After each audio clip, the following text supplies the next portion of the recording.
Introducing Pubcoin. Pubcoin is the rewards program for pub sports contributors. Regular chat contributors share their play of the day, POD, in the YouTube chat, including the phrase POD in their message. At the end of the week, the amount of units earned are converted into Pubcoins. Pubcoin can be used as reward points for prizes, shop discounts, and contests. Hey, what's going on, y'all? It's Mills here, Pub Sports Radio. Do you guys want to challenge the personalities here at Pub Sports Radio? Do you guys think you're better than them at entering in your MMA predictions and picks? Would you want to get paid for it? $100? Here's how you do it, man. You sign up right here at the link below. It's just this easy. PubSportsRadio.com. Enter your email. Pick your weekly picks. That's it. Oh, and you get bonus points if you can predict how they're going to win in what round. Every single week, a new winner's getting crowned. So every Saturday on Pub Sports Radio. So come on and check us out. You can win $100 just for signing up. Only thing you need to do is see if you can beat us here at Pub Sports Radio by entering your UFC predictions and picks weekly. Do it. I dare you. See you guys soon.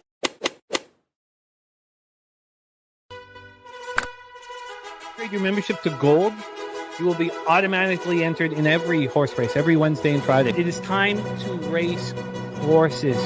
We are racing camels today. Shout out to the Gold members. We're racing in San Antonio immediately here. And we're off. 2 minutes, 74 canals on this racetrack. It's wide.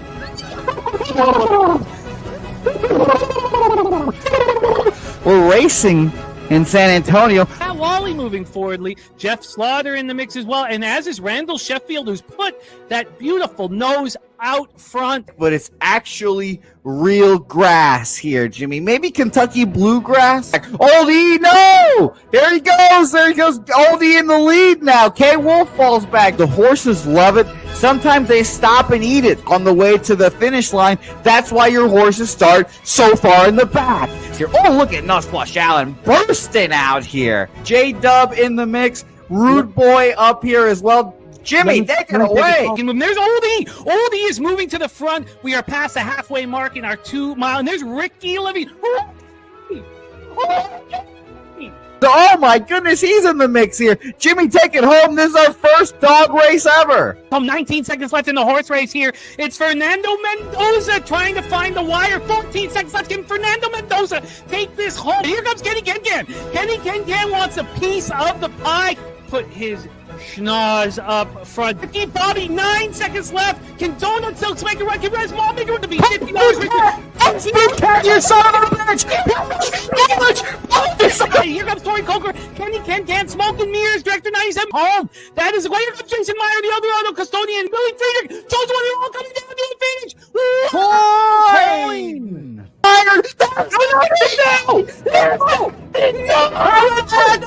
Nowhere! Oh no! Fanatical Jim!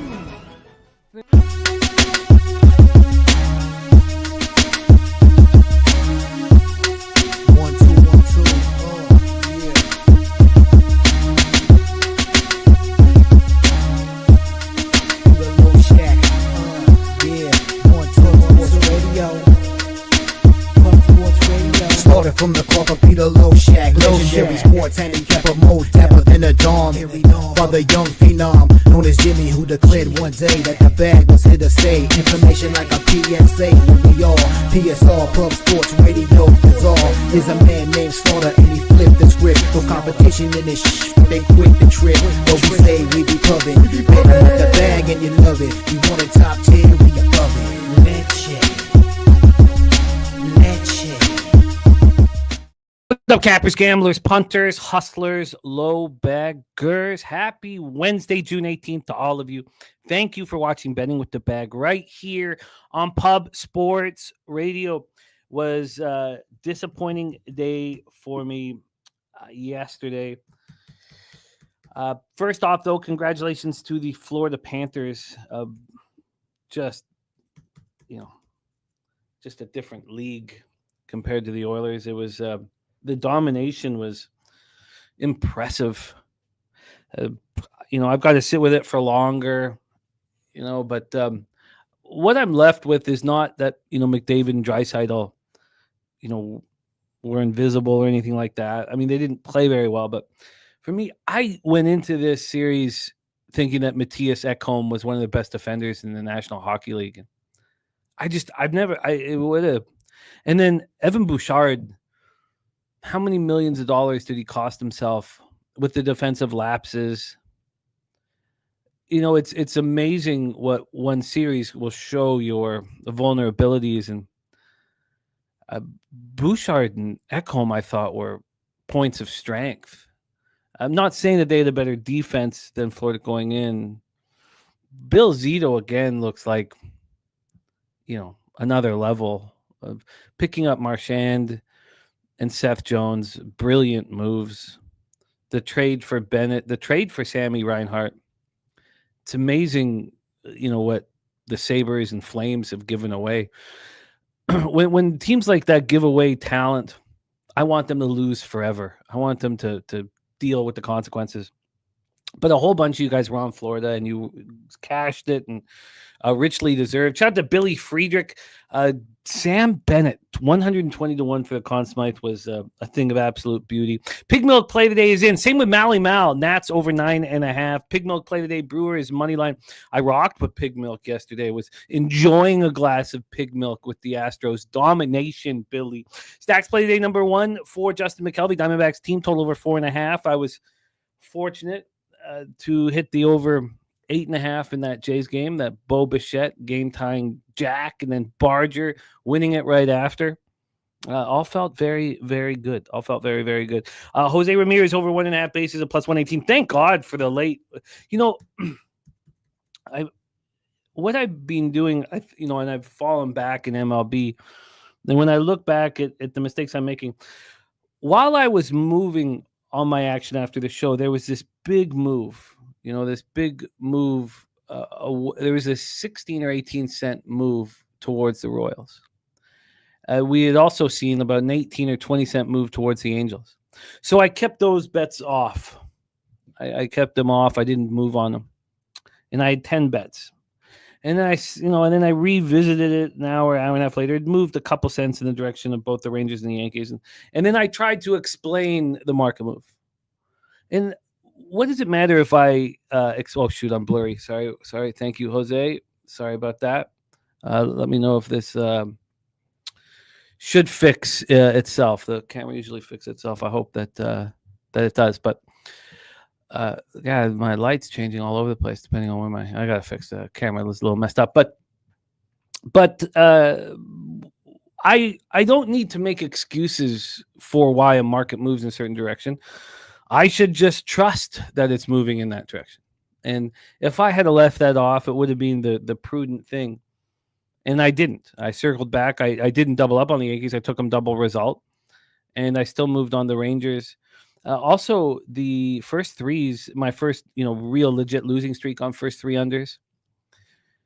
And, after, not getting that 4K with the Oilers and, throwing 900 on top of it down the trash with my Oilers bets yesterday. Also, the game 1 and series bet is another 300 from game 1. So it's funny how this works, and there's nothing wrong with it. But all of a sudden, I have to win today. I have to win right now. All of a sudden, the pressure is back on. And we relish pressure. There's nothing wrong with it, but let's go. Let's get this fucking money. All right, Stacks plays today is in Gorky here. Pegula, Rune, Italia, W, Eurobasket, and Mariners here. For yesterday. That was for yesterday. Okay, great work here. Yes, Salty Pete, excellent work coming second in the hockey pool. Big Show picks, tough luck third. There was a lot of great teams out there. It was a lot of fun to rock with everybody. The Trill OG play of the day is Astros first 5 -1/2. The Severino splits are absolutely mind-boggling. This is a man who has allowed 41 earned runs at home and 4 earned runs on the road. I mean, talk about extreme splits. We will be discussing all of that. Matty Ice in the house. Great to see you, Matty Ice. Andrew G, ready to get to work. There is the nuke worker in the house. Big Daddy Boom, aka Leo Leon AM, ready to get to work as well. Great to see you, my man. Let's go. Let's roll here. We got How to Hoop in the house. Spooner's actions in Wine Time Sports, ready to get to work. Spooner, Phillies -1, Orioles money line, and Cubs -1. Get this all copied and pasted. Make sure I have everybody's action here so we can discuss. Jermaine, ready to go. Said 5-1, but it was more like 10-1. There was never a point here. Daniel Hernandez says, I can't believe Jimmy thought the Oilers stood a chance against the Panthers. You know, I did. The Leafs took the Panthers to 7 games. I thought the Oilers could win. And, I keep telling myself you're what your season record tells you. You're not what your last game tells you. But I was very wrong, Daniel. I was very wrong, and congratulations on being right. Congratulations on being right. So let's roll here. Ronnie Lofton in the house. L1L, last one left in the house. Great to see you. Coin ready to get to work. Says we are witnessing a dynasty in Sunrise, Florida at the moment. 9 legacy here with Philadelphia Phillies, New York Yankees, Tampa Bay Rays, Washington Nationals here. Joshua Alexander cash the Reds money line, says we swim with the Sharks. Let's get this all copied and pasted. Daniel Hernandez says, if you thought Oilers had any chance against the best hockey team in NHL history, stop gambling. Okay, Daniel.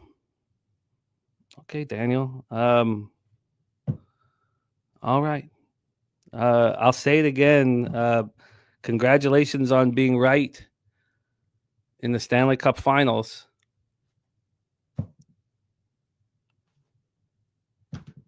All right. Okay. Fuck. Great to see all of you guys. We got Robert Cherry in the house. Troy Torrance, Kong's Clip says either way was the most profitable NHL postseason ever had. Yes, it was very, very profitable.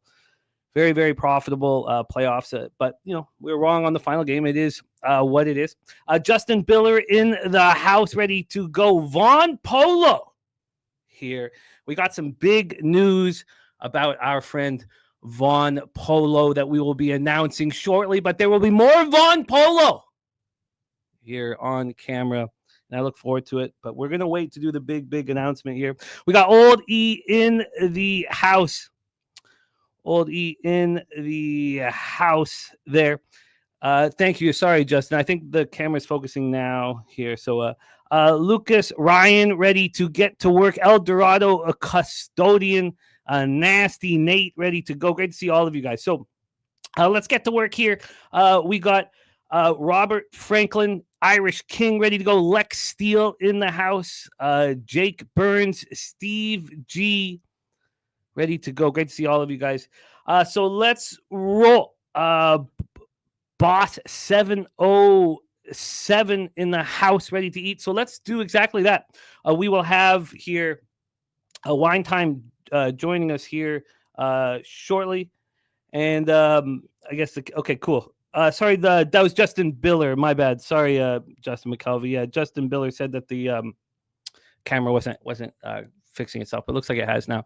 So let's get to work. Let's get to work right now. We get right into Major League Baseball. 4:10 p.m. Eastern action. G-Biz ready to get to work. Let's roll. Boston Red Sox 38-37, 16-20 on the road at Seattle Mariners 37-35, 20-18 at home. We're at T-Mobile Park in Seattle, Washington. Garrett Crochet going up against Luis Castillo. Very easy cap for the Mariners' first 5 yesterday. I wish they were all like that. Can it be like that here and now? Let's get into it here. Let's talk about the weather first and foremost here, and then attack. The roof will be open. It's hot and nice here everywhere, but there are possible weather and rainout delays here with precipitation, White Sox game and the Nationals game. But we have 61 Fahrenheit, feels like 56, 10.7 miles per hour out to center, gets up to 11.6 miles per hour. Troy Torrance says this game will be 0-0 or 2-0 at the end of 5. Let's grab the ballpark pal and see what they have for Seattle here. T-Mobile minus 6% overall, minus 3% homers, minus 12% doubles and triples, and 0% singles. A shout out to Kong's Clips gifting a Pub Sports Radio membership. Shout out to KT getting it. Kong, thank you for blessing our action here. We got Nasty Nate on Red Sox first 5, backing Garrett Crochet here against Luis Castillo. Let's get into the line history now and then the cash flow. Let's start with the line history. We have the Seattle Mariners at plus 103. They opened up at now plus 105. They opened up at plus 110. The Boston Red Sox gone from minus 122 to minus 114. Let's get into the total here for this one. We have a very, very low total. As low as it gets here in Major League Baseball, 6.5. 6.5. It opened up at 7, minus 113 to the under at 8:05 p.m. last night. At 10:16 p.m., it became minus 121. Around 2:40 a.m., they started putting up to 6.5s. And that's where we stand right now. Now it's minus 118 to the over and plus 105 to the under. Now let's take a look at the cash flow here for this one. Cash flow wise here. We have, let's move over here. Taking a look at the board, we see this huge, a very low total getting lower. So let's see what the board is going to inform us here. We have 53% of the tickets on the Boston Red Sox, 52% of the cash on the Mariners, 84% of the tickets on the under, and 87% of cash on the under. Crochet, 6-4, 2.24 ERA, 1.03 whip, 117 strikeouts over 96 in the third. His last start was a thing of beauty. Now, it was they needed extras to get the job done, but he went 8 in the third, 4 hits, 1 earned run. It was a solo shot, 7 Ks, 1 walk at home over the Yankees. On the road this year, he's been very good. 54 innings, only allowed 37 hits, just 14 earned runs. Beautiful K to walk ratio, 70 and 13, with a 191 opponent's batting average. There's our guy, Just My 2 cents here in the house. Justin Pillar saying, what's the lowest total you've ever seen over the years? Well, I mean, I've never seen a 6. Have you guys seen a 6? I mean, 6.5s are where we draw the line. I mean, you could buy down to a 6 at times with 6.5s, but I've never seen a legit 6 here. Never seen a legit 6. So let's talk about Luis Castillo. 4-4, 3.29 ERA, 1.27 whip, 67 strikeouts over 79 and third with 9 home runs allowed. In his last start, he went 6 innings, allowed 3 hits, 2 earned runs. They were both solo shots, 7 Ks, 3 walks, and 7-2 win at home over the Guardians. I remember that game very well. I lost money. Castillo pitched very well. TJ was on the Mariners, and he took home the bag. So at home for Castillo, 8 starts, 46 innings. He's allowed just 12 earned runs. He's allowed 5 jacks, which is a little surprising, but just 12 earned runs overall with a 202 opponent's batting average. Lefties hit him harder than righties. Lefties 248, 752 OPS. The Red Sox are not hitting right now. 229, 691 OPS last 30 days versus righties. Mariners versus lefties, 255, 711 OPS. The Red Sox bullpen has been excellent, where the Mariners bullpen has struggled. That is the table being set for our first game. Let's bring on the star of Wednesdays and Fridays here, as well as one of the stars of walk-off wagers. Right now, sitting 80-64 on our show in Major League Baseball. 55.6% plus 15.72 units. ROI plus 10.92%. And average line is plus 100. Please welcome to the show our friend from Los Angeles, California, Wine Time Sports. Wine Time, what's good, man? How are you? Jimmy the Bag. Happy Wednesday, my friend. It's a beautiful day over here, man. Woke up, it was like 75 degrees. It's like 77 right now. Weather's absolutely beautiful today. I actually started my college football last night. Got through 3 teams. It took me only almost 4 hours. Can we hit what teams? Oh, yeah. We got Oregon. We've got Indiana and Penn State. I'm going with the Big Ten first. I'm going to go through the Big Ten. I'm going to go to the SEC, ACC, Big 12. And then the Mountain West, and then some of the non-Power 5 conferences like the MAC and stuff. But I won't dig too deep into those. But I'm stoked, man. I got excited I just was going to do one team. I was going to do Oregon. And then, 4 hours later, so 3 teams are done. So I'm excited about it. I'm excited about it too. You know what went away in the NHL finals was violence. There was not the violence that there was early in the series, but it just seemed to, maybe it was the Oilers just giving in to the big bad Panthers. But I thought I would get my fill of violence. And right now I'm going to have to watch CFL for my violence, my quota of violence. And UFC, we got just my 2 cents here in the house. We got our big UFC card popping off this weekend. And a great Locker Room Talk podcast out right now as well. Well, you know what will make the lack of violence that we saw last night go away is money. Cash will make me feel much better here, Wine Time. And I need money right here and right now on today's card. I send in my futures, which are fine. And then yesterday was not good. And I've not had I was just rolling out of control up until Fridays when it stopped. So I need a couple big days here so that I don't have to send anything on tomorrow at the end of action. So let's get this money. We've set this game up. Boston Red Sox, Seattle Mariners, T-Mobile Park in Seattle, Washington. Tell us your thoughts on this one. Wine Time, take it away. Yeah, I've been on the Red Sox in both of these games. Got to catch them in the first game. Got some nice plus money on them. So we're up in this series and seeing them here as the favorites because Garrett Crochet is obviously on the mound. I'm seeing them minus 125 the first 5, minus 115 full game. Low total at 6.5 is juiced to the over at minus 120 here. This is a good series here. I want to go back to the window on the Red Sox here. I want to take them in all 3 games. I just don't like this Mariners team. Luis Castillo, I definitely think, has taken a step backwards as far as his numbers go and just the way he looks out there. I feel like the last season, but still a good arm out there. Don't get me wrong, but I like Garrett Crochet, and I think this is a good spot for the Boston Red Sox to take this series here. I don't believe this is a 4-game series, right? They don't play tomorrow, correct? Sorry, let me pull this up here. Tomorrow's it's a huge card tomorrow. It's not the regular light card. So let me pull that up here. But keep rolling.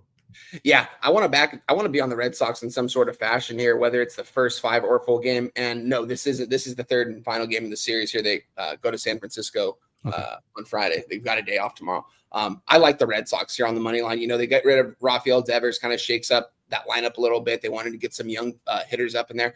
I'm really curious to see what Jose thinks about all this. I haven't really got to hear his opinion on it too much. I mean, Rafael Devers, though, he's definitely one of the best hitters in baseball. If you ask me, he's a top 10, maybe top 12 hitter in baseball. He's willing to play first base now for the Giants, but they got him out of that dugout. He was being a little bit too much toxic for that dugout, I think. And with that being said, I think the Red Sox are somewhat motivated, and this is a good team they're facing in the Seattle Mariners. Both these teams are fighting to get to the playoffs this season. Both these teams are around 500. I like the Red Sox here. I got them as underdogs in both the first games, but here we are, them minus 115 here. What did this line open up at on your books, Jim, if you have that pulled up right now? I do, yeah. There wasn't a huge move. Let's review it again. It's a pretty even ticket count as well. At this point right now, offshore, the Mariners are plus 105, and they opened at 8:05 p.m. at plus 110. If we go further back into the afternoon when this line opened up, they opened up exactly where they are right now, plus 105. That 9-cent move happened early in the afternoon, and then it bounced right back at midnight to the original line, which is what it is now. Yeah, and this is going to keep me off this game, I think. I do have a lean towards the Red Sox. It's nothing I'm going to make official. I haven't seen even the lineups haven't been posted for either team here, but I know the projected lineups are up here at Swish. But I don't know. I want to back Crochet here, but I'm not going to do it. This is going to end up being a pass for me. I still have to see how this Red Sox team is going to be without their best hitter in the lineup here. They still got some good hitters in there. And the Mariners definitely want to win. I mean, these guys, you guys hear me, kind of fade them a lot and talk shit on this Mariners team, but they've got winners in that dugout. I swear in those 8th and 9th innings, man, they just sneak up from behind in these 1 to 2 run games and somehow pull these games out. So if the Mariners go down in this game, maybe it's a good time to take them live when it gets later in the game because this team doesn't give up. But I'm going to end up passing from this. I see my guy TJ said too, don't fade Castillo at home. This is going to keep me off this game. Troy Torrance 0-0 after 5. TJ said, like I said, last Castillo home start. Can't fade him at home. Joshua Alexander looking at Seattle here. The market is not that the market's moving, just the opening line juice to the under 7, the immediate move to the 6.5. Now you could say it's not a real 6.5 because it's plus 105 to the under and minus 118, minus 119 to the over. But it's a very, very strong call here on the under, and I don't know if I can take a minus or first 3 under 2. I don't know if I can. I don't dislike it. I don't like the Mariners bullpen of late. I do think Castillo is going to pitch well here. I am saying Crochet's not fared well against top 10 bats versus left-handed pitching on the road. Robert Cherry says, I want to back the Red Sox, but with Devers gone and the Sharps on the Mariners, I don't know if I should take Boston money line or full game under. What do you guys think? Beavis has moved a small play on Seattle money line for the plus money. And Dave Redling says Indiana only +6 without Halley doesn't seem right. Well, Halliburton's going to play. He's not going to. He's not healthy. So how long is he going to play? That sort of thing here. All right. So TJ says, I can't stick around. Want to mention this Angels shutting down the Yanks. How about that? Wine time. Benjamin Mills race to 5, neither at minus 120. And Spooner says these pitchers are good for the first 3 success model. I don't know if I get there. What number are you getting at the 2, Jimmy, for the first 3? What juice? Let's pull that up right now. It'd be the first 3 under 2, of course. We'd have to build it with the -1 calculator. Speaking of the guy who sent us a -1 calculator, Ron Crawford, we do have his spreadsheet play of the day ready to be discussed here. The 6.5 here is not plus 105 to the under. It's minus 105 to the under and just minus 115 to the over. Wow. So a big power move towards the under here as well. Yeah. You can't get it to. You have to go under 1.5 at plus 115. And the last time we saw the under 1.5 at plus 115 was Skeen's last start. Went down to 105, went down to minus 105 against Kate Horton, and it cashed very easily. Yeah, I remember that one. And Joshua Alexander will be locking in officially Seattle money line. Yeah, I don't know. I'm not going to bet the over. Redbeard looking at that first 5 under. I'll leave the first 3 under here as a question mark. We can circle back here. It's just MLB and the one WNBA game on the schedule today. Let's roll on, my friend. Let's roll on. Next up for us, 6:40 p.m. Eastern, with the Philadelphia Phillies 43-30, 19-17 on the road at the Miami Marlins 29-42, 15-21 at home. We're at loanDepot Park in Miami, Flores. We have Ranger Suarez going up against Adam Mazur. And, we'll pull up Adam Mazur's stats last year. We remember how horrific he was for the Padres last season. He only threw 33 2/3, 7.49 ERA. He was terrible. Traded for Tanner Scott. And he's been quite good at AAA Jacksonville this year. Quite good. 3.62 ERA, 1.23 whip through 59 2/3. So we have Adam Mazur getting another opportunity here in the big leagues. And this was a second round pick in 2022. This was a highly thought of pitcher. He's very young. He just turned 24. He's a very, very early rise up into majors last year and too early. He last year looked excellent in AA, dominant. Had 5 starts in AAA and got lit up, and then got lit up with the Padres. It was a rough year, got traded. And at Jacksonville, he's looked very good. 55 strikeouts. He has allowed 11 home runs in 59 2/3. I don't know how Mazur really can be trusted. Kingu, thank you for the kind words, my man. That makes me feel better. It was a tough way to end the season, so thank you very much, Kingu. It means a lot to me. Billy Friedrich says the Phillies smash. AM says wind blowing out 10 miles to, and Marlins versus another lefty over. And these numbers are climbing and climbing. Right now, over the last 30 days, Marlins are hitting lefties harder than the Phillies are hitting righties. Troy Torrance says home dogs have been awful when the line moves 15 cents towards them in division. So let's set this up. But we don't think, I say 10 miles to the over, 10 miles out, but the roof won't be open in June in Miami. It's too humid will be my expectation. I will expect the roof to be closed and would be, gobsmacked if it was open. So let's get into the line history here for this one. We have the Miami Marlins at plus 149. Big move towards them. It's opened up at plus 170, so 21 cents of movement towards the Miami Marlins. From a total perspective here, we have an 8.5. It's minus 115 to the under. This opened up at 7.5. Crazy at 8:10 a.m. Within 16 minutes, it moved to 8. Then it went back to 7.5. This was a 7.5 again from 8:30 to 9. Now we have an 8.5. It's just extremely fishy there. Unless you got the 7.5 on the over and you're laughing and pointing at the books, and if that's the case, I get it. 72% of the tickets are on the under, but 84% of cash is on the over. It's interesting. We left action to trust numbers, and we have one game with a ticket count on the over 50%. So here we're supposed to believe that 8 out of every 10 total bets are on the under, which is not something I was that I believed in. I really thought the public bet overs. I'm not saying we shouldn't trust this board, but that is some fascinating information switching from action over to wager talk here. So let's talk about Ranger Suarez. 5-1, 2.32 ERA, 1.07 WHIP, 50 in the third, 44 strikeouts, 12 walks, and 2 homers. Last start was a thing of beauty. Didn't allow an earned run and an 8-0 win at home versus the Blue Jays. And we know what the Blue Jays are doing to lefties. They're terrorizing lefties much harder than the Marlins are. On the road, he's throwing 3 starts, 20 2/3, 14 hits, 2 earned runs. He's been very good. 192 opponent's batting average. Lefties aren't touching him at all. And righties, 233, 614 OPS.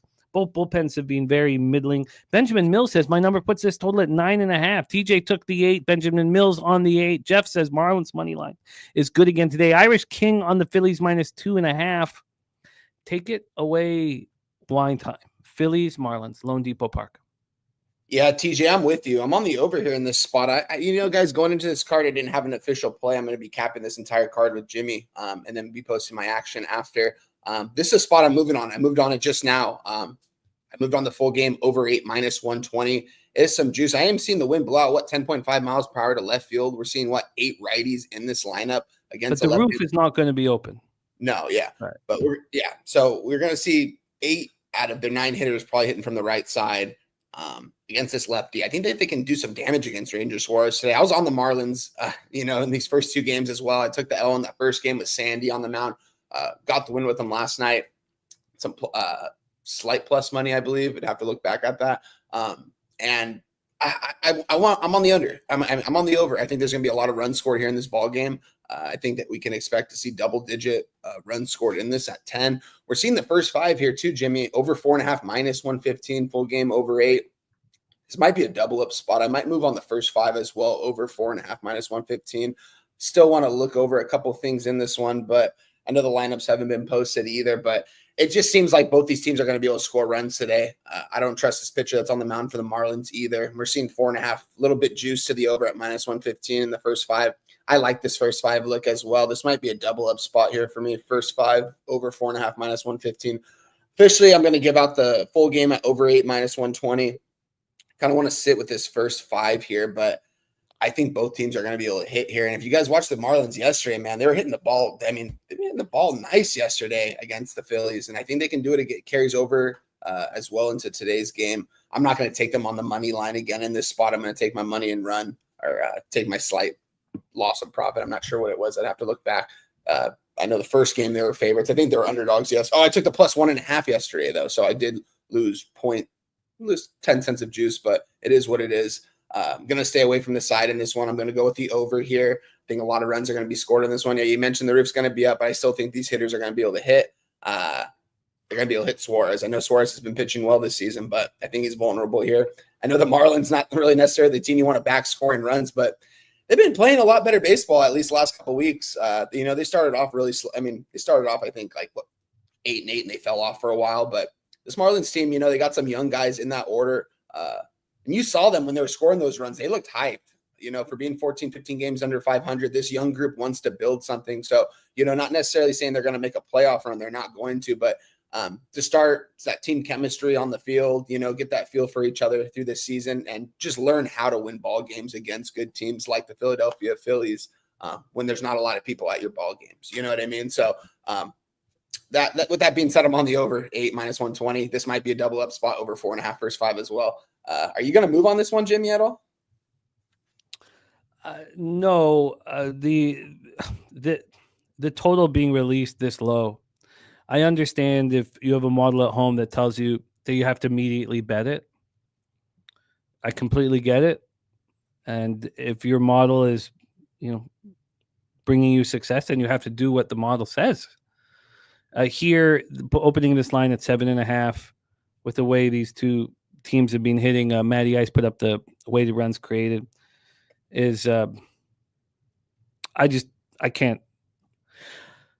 I always expect the books are trying to fuck me.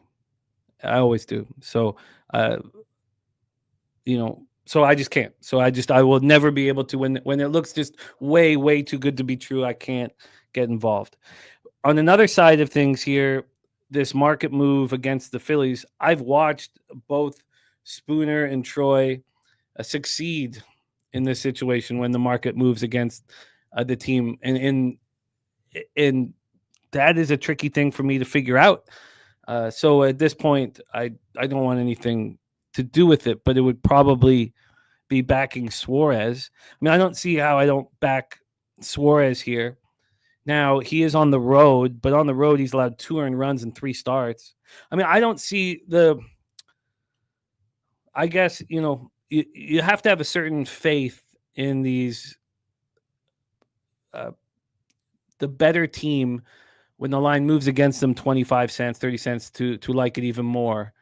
And I don't trust myself in that regard. So I'm not going to move on it myself, but I get it. The numbers indicate that 7.5 is absolutely ludicrous.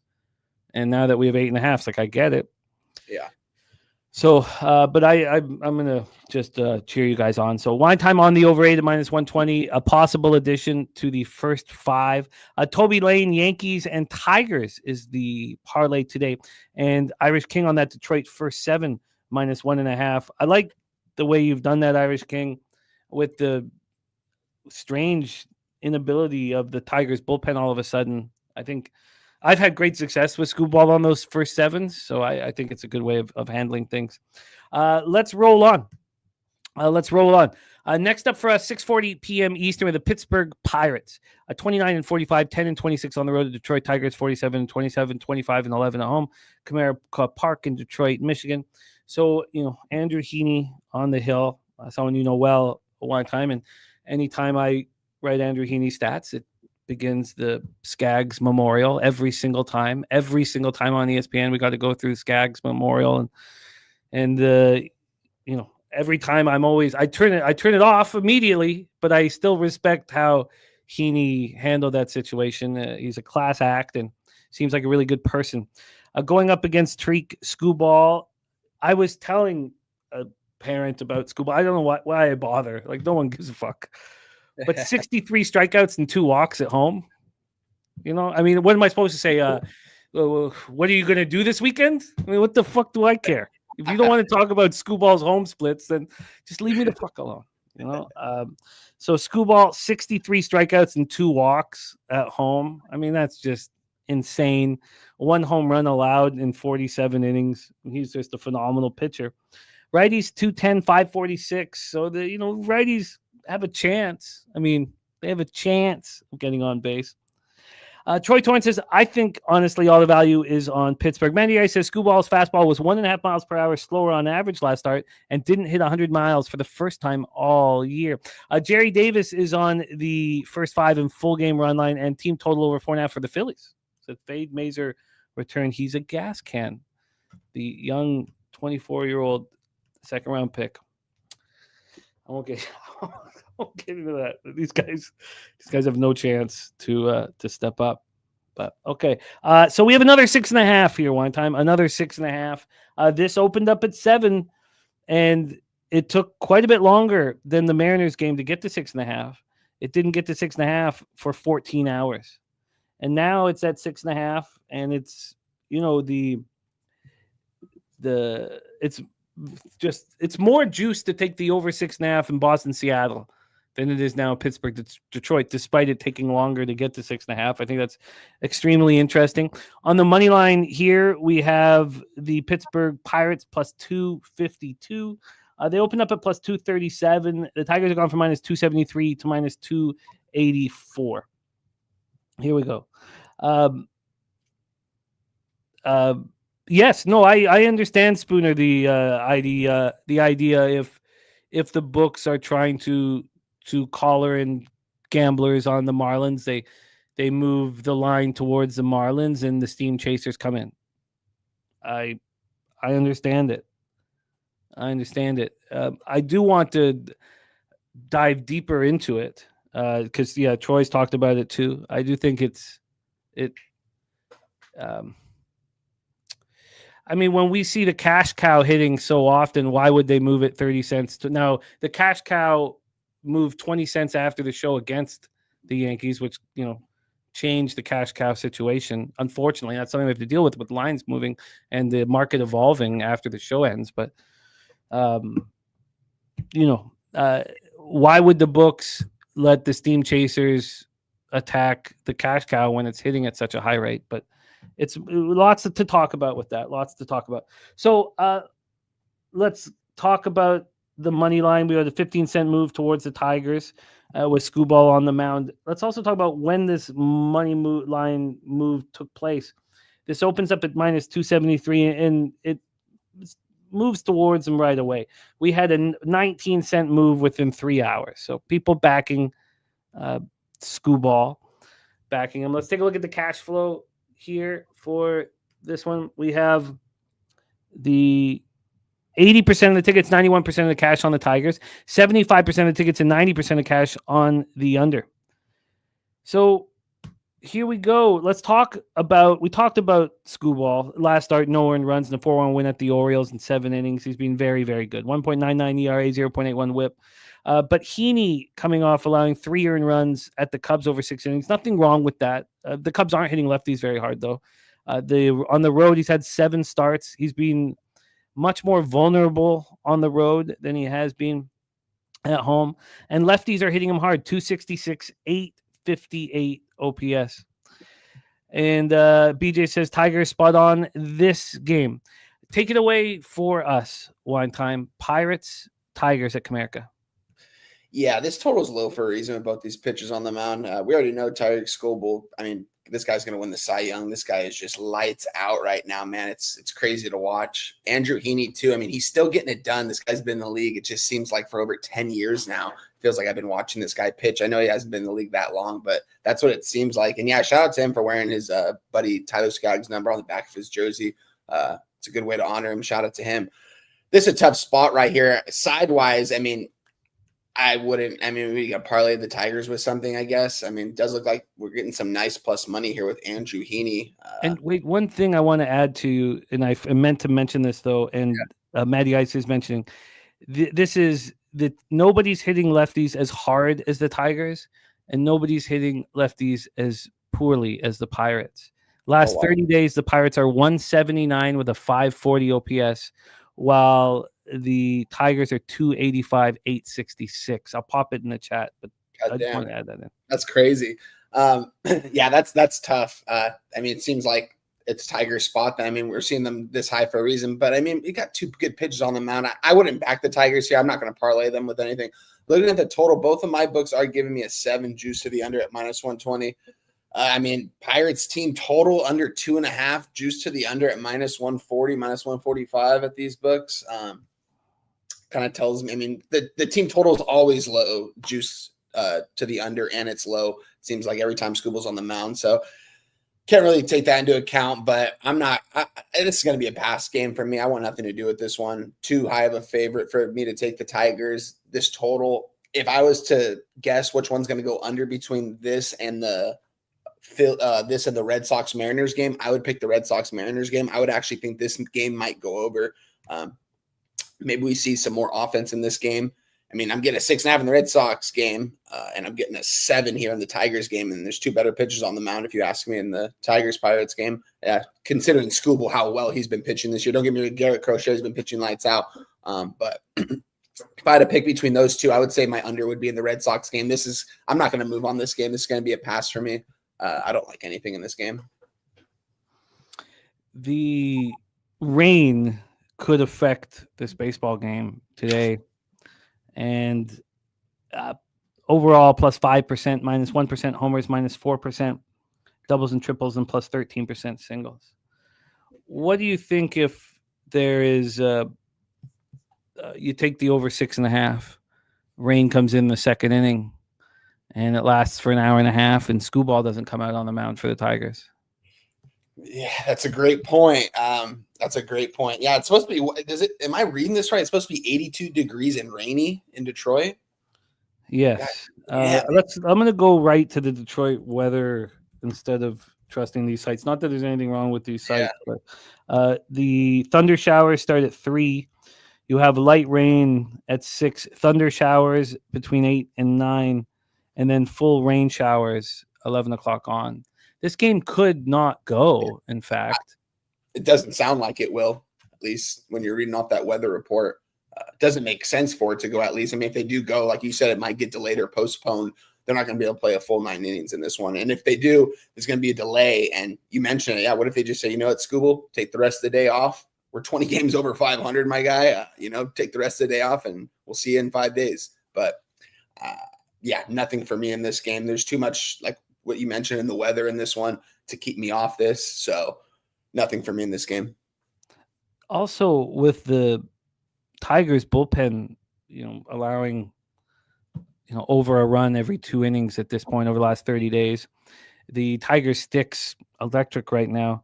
Yeah. I don't see why you wouldn't put in an over 6.5 and click action as well. I don't know how with this weather you can bet Skubal prop. You could take the Tigers at this big of a favorite line. I think it comes down to that. And to the extent that I think an over makes sense. I think it really makes sense here. Well, I think so.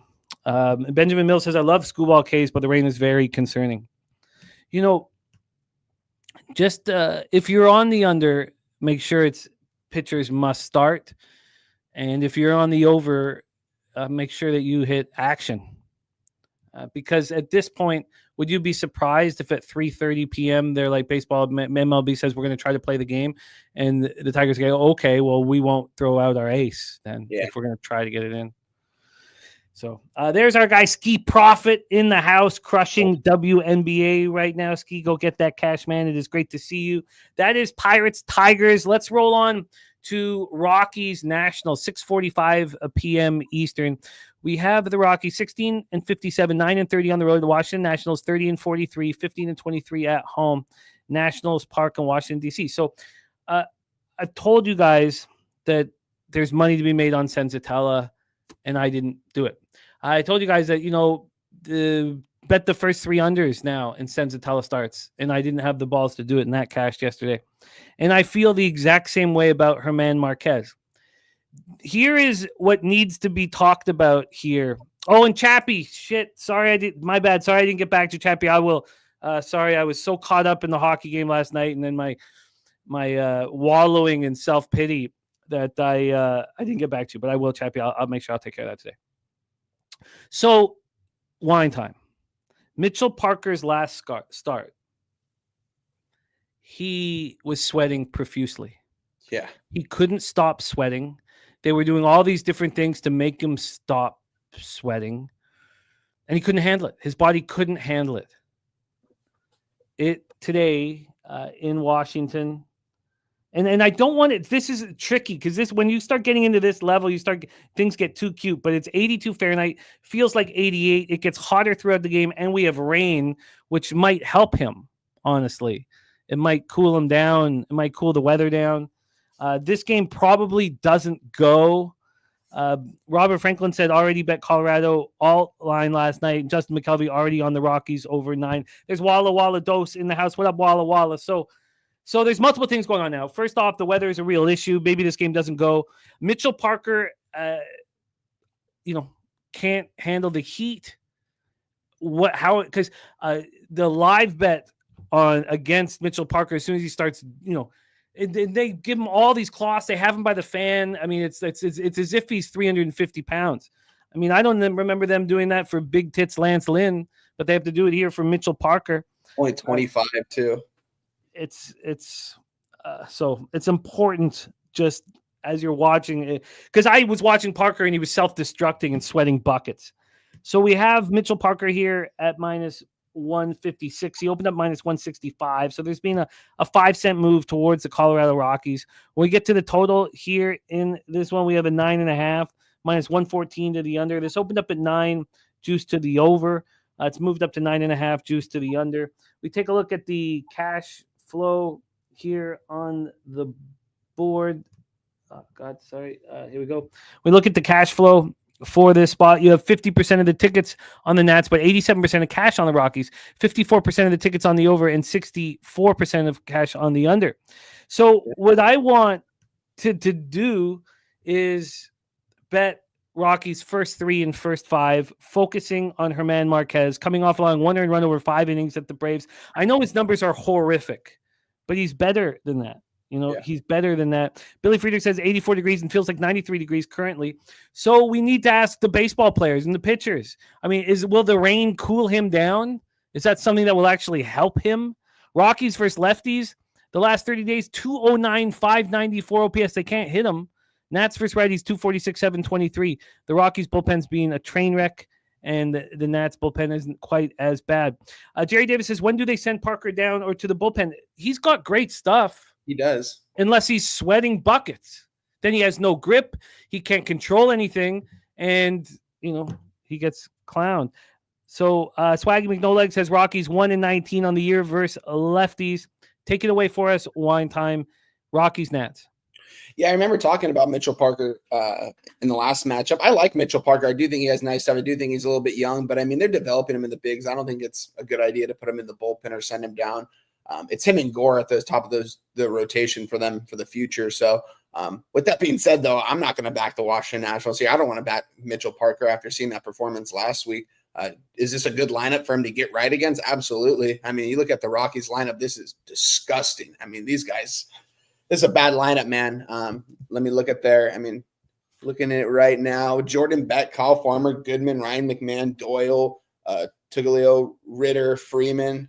It's insane, man, how bad this lineup is. They have won 3 straight games. German Marquez, though, man, I have backing this guy in the past a couple years ago, man. I do think his numbers obviously look a lot worse than what they actually indicate when I actually see on the eye test from him on the field. Not saying this guy is a really good pitcher by any means, but do think his numbers are inflated a little bit.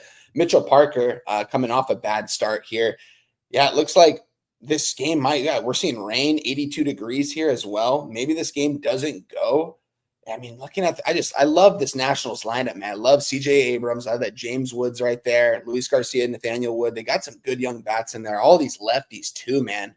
If German Marquez, though, can get through this top part of the order, Jim, I absolutely love the first 3 for the Rockies here. I mean, all he has to really do is get through those first 3 guys, those first 3 lefties, I think, in the order. Nathaniel Lowe, you might have to worry about a little bit. I mean, I wouldn't worry about Josh Bell by any means, but I don't know. I like where you're going on that first 5, maybe a +0.5 for the Rockies or first 5. It's just the fact if German Marquez can go out there and get these guys out in the first inning, because that's obviously the best part of their lineup, and they've got some good hitters there. This is going to be a pass for me. I kind of had a lean towards the over here, but with this weather, the way it's looking now, and now I'm seeing the total from a 9.5 to a 9, juice to the over at minus 120. I'm off this game in general. You guys know I like backing the Nationals. Just doesn't seem like a national spot. It seems like a Colorado Rockies spot, honestly. If I'm being honest, I think that if I was to bet, if I had a gun to the head, I would take the Rockies in a second here. Most likely try to get on them early, though, like what Jimmy said in that first 3 maybe. But this is going to be a pass for me. Nothing in this game. Just a lean towards the Rockies. Marquez, 1 out of his last 5 starts, he's gone for over 3 earned runs allowed. 3 of those 5 starts, it's been 2 or less. I think that Marquez and look, I said it about Sensatella and I didn't pull the trigger. I'm going to here. So I'm going to take the Rockies first 3 and first 5. Who's going to handle this sticky heat? And now that I'm starting to think about it, it was the wetness that was causing Mitchell Parker's problems from the sweat. I don't know how the rain might cool him down, but it's going to keep more wetness. He was trying to dry his hands. Do you think someone from Guyana City, Venezuela is going to have those problems? Fuck no. No, absolutely not. So I might be taking, again, one of the things when I was learning about Spanky years and years and years ago, I was so jealous of the fact that they beat the line move and then they go out for dinner. They don't watch the game. They don't have the biases that we have that affect us. And I'm biased after watching Mitchell Parker sweat buckets like an ass clown and cost me money. And it makes me want to back Marquez early. Like I said about Sensatella, I don't know if this game goes. And I'm sure Mitchell Parker, who he doesn't look like one, but in his head, he's a fatty. And Mitchell Parker's praying that this game doesn't go. We keep an eye on Mitchell Parker in these hot starts. There's no reason why we can't make a ton of money. And then when he's in a controlled environment and his stats read 5 ERA and 1.50 whip, we hammer Mitchell Parker in a controlled, cooler environment. Keep these notes because good God. Okay. So nothing for you here, Wine Time? This is going to be a pass for me. Pass. I have a lean towards the Rockies, and anyone that's on the Rockies, I wish you the best of luck. I do think this is a Rockies type of spot here, but just not enough for me to move on the Colorado Rockies. I'm not going to do it. So then the other concern here, moving on Rockies first 3, first 5, would be they do delay the game. They delay it 2.5 hours. And Mitchell Parker strolls out there at 9:30 p.m. and it's starting to cool off. So let's roll. Sweaty Butcher in the house. Sweaty Butcher, it is great to see you. Sweaty Butcher, with our time change in our show, we haven't had enough Sweaty Butcher in our lives. And, again, there's books that will tell you, like AM saying that the public dog Rockies here. The table I'm looking at has 48% of the tickets on the Rockies and 87% of the cash, which is a beautiful spot to be in.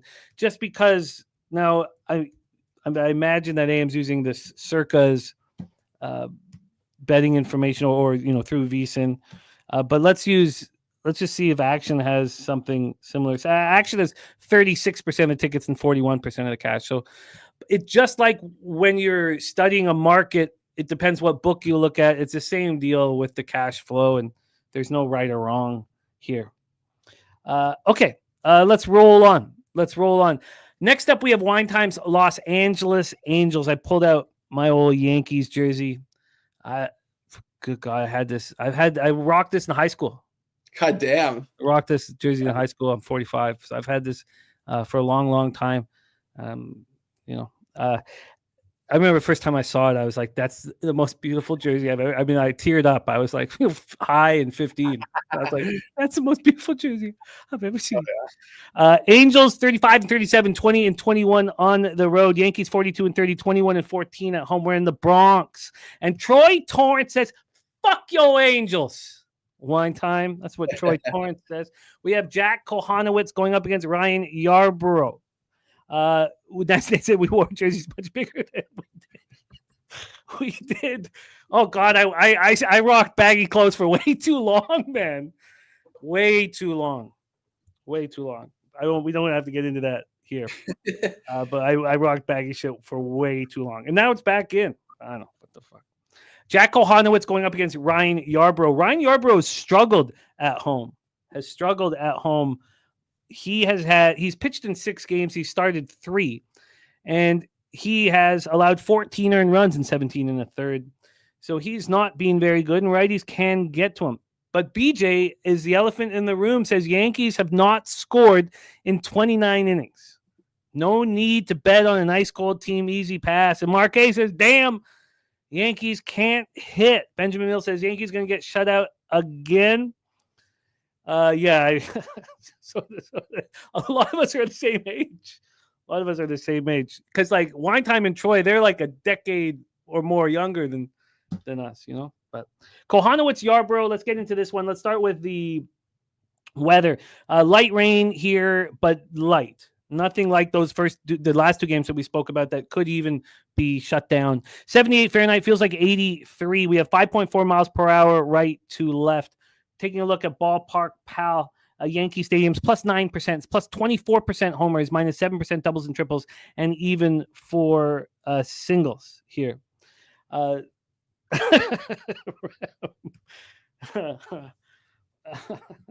Okay, let's get into the line history. Let's start with the total here with Kohanowitz and Yarbrough. It's a 9.5. It's minus 109 to the over. This opened up 9.5, minus 111 to the under. It got up to 10, back to 9.5. There's been 7 cents of movement to the over. God, you know, it's so helpful doing these shows, and I want to heed BJ's advice. I want to expect the Yankees not to get any hits, but good God, have you seen Kohanowitz lately? One time, and I know you'll give us a great breakdown. Minus 208 are the Yankees right now. They opened up at minus 212, so a very slight move towards the Angels. When we get to the cash flow here for this, 75% of the tickets are on the Yankees, 69% of the cash, 55% of the tickets are on the under, and 54% of the cash. Kohanowitz 3-8, 5.53 ERA, 1.59 WHIP. His last start was a 2-0 loss at the Orioles. Now he pitched better. He allowed 2 solo shots over 4 1/3. He has struggled on the road. He struggled everywhere, and it's lefties that hit him. 307, 911 OPS. Lefties are hitting all Kohanowitz. And who are the lefties in this lineup? Grisham, Bellinger, Chisholm, Wells. Not the toughest group. Wine Time. By the way, Angels versus lefties last 30 days, 240, but just a 684 OPS, no power, not getting on base. Yankees versus righties, just 236, 722, and both bullpens have been good. The Angels bullpen's been very good. Take it away, Wine Time, Angels, Yankees. Yeah, you said it, Jim. I mean, this bullpen's been the difference for the Angels here, especially against the better teams. It seems like the teams over 500, this bullpen just steps up when it needs to. And shout out to Kyle Hendricks going to the Bronx yesterday and get win number 102 in his career. Looked great out there, man. 8 strikeouts against the Bronx Bombers, man. Like, he was full. I mean, don't get me wrong. The umpire missed. The umpire gave him quite a couple of calls. If you guys saw the report sheet after that, it was disgusting if you're a Yankee backer. But the Yankees couldn't score. If you can't score, you can't win a ball game. Shout out to, I didn't know that the Yankees were the cash cow yesterday. But Troy, he said he wants to get with he said that he wants to back the Angels. I think it's a good spot to back the Angels here once again. But at the same time, I backed them in game 1, didn't back them yesterday, so I got some good plus money on them already. I don't know if I want to go back to the window with Jack Kohanowitz, guys. If you look at all starting qualified pitchers, he has the worst numbers, I believe, in all of Major League Baseball. I believe so. You have to look at it, but overall, he has the worst numbers as a starting pitcher in Major League Baseball. I talked about it last time on the show with Jim. I said, how much longer are they going to be able to trot him out for before they put Reed Detmers out there? That was the original plan. But now it's like you can't really touch Reed Detmers out of the bullpen because he's been lights out. You know what I mean? I think it's like 12 innings of 1 earned run baseball in his last so-and-so games. He's been lights out. Want to get to the bullpen here for the Angels, though, guys. These guys are a little bit out of gas. Zephyr John will not be available for this one. Strickland. This guy was pitching in AAA for the Texas Rangers to start the season. He was getting lit up. They released him. The Angels pick him up. Hasn't given up an earned run in 10 games this season. The guy's been lights out so far, but he also has been pitched in back-to-back, although one of them was a 1-pitch out. Jansen will be available. But there's a couple guys that I don't necessarily trust. So when we get to the later part of this game, that's what you're going to have to worry about. I would think maybe this is going to be an over spot. Maybe both teams score. We're seeing the Yankees team total over 5.5 juice to the over. Maybe the Yankees get off here, and the Angels team totals 3.5 juice to the over as well. I think we could see some runs here in this ball game. I'm not going to move anything on this spot. I want to pull up the props really quick because I want to look really quick as we talk about this. I want to look at the total bases here. Aaron Judge is something I might get involved in at over 1.5 bases, minus 120. Definitely looks appealing. Cody Bellinger over 1.5 bases, plus 110 looks appealing too. Let me see. What is Trout's? Trout's been plus 125 over 1.5 bases. Yeah, this is nothing official for me. I'm just looking at some props here to see if I can give you guys something good here. I might end up moving on the Judge prop because it's Aaron Judge and it's Jack Kohanowitz. I think Aaron Judge could take him deep on the first pitch he throws him in this game. So, and we'd cash it easily, but it's not going to be official for me. This is going to be a pass for me, guys. I'm not going to move on the Angels, even though we're getting up nearly plus 190, but you can't back the Yankees the way they've been playing. And if you can back them, I don't know in what way. The only way for me would be the team total over. Just expect, they haven't scored any runs in this series at all. So maybe you can, they're going to go out there and smack, you know what I mean? Get 6 runs here. It's juice to the over for a reason. They've got the bats to do it, but it's tough. It's nothing for me that I want to move on in this spot. I'm getting messages from our friend Ron Crawford. He's in a conference right now. He's in a conference and he's sending at me his action, wanting everyone to know what a guy he is. It's just another example of what makes this group so special. Ron in a conference right now and needs us to know his action. What a guy he is. It is the Cardinals on the -1 line, which we'll get to later. But shout out to our friend Ron Crawford. Ron Crawford.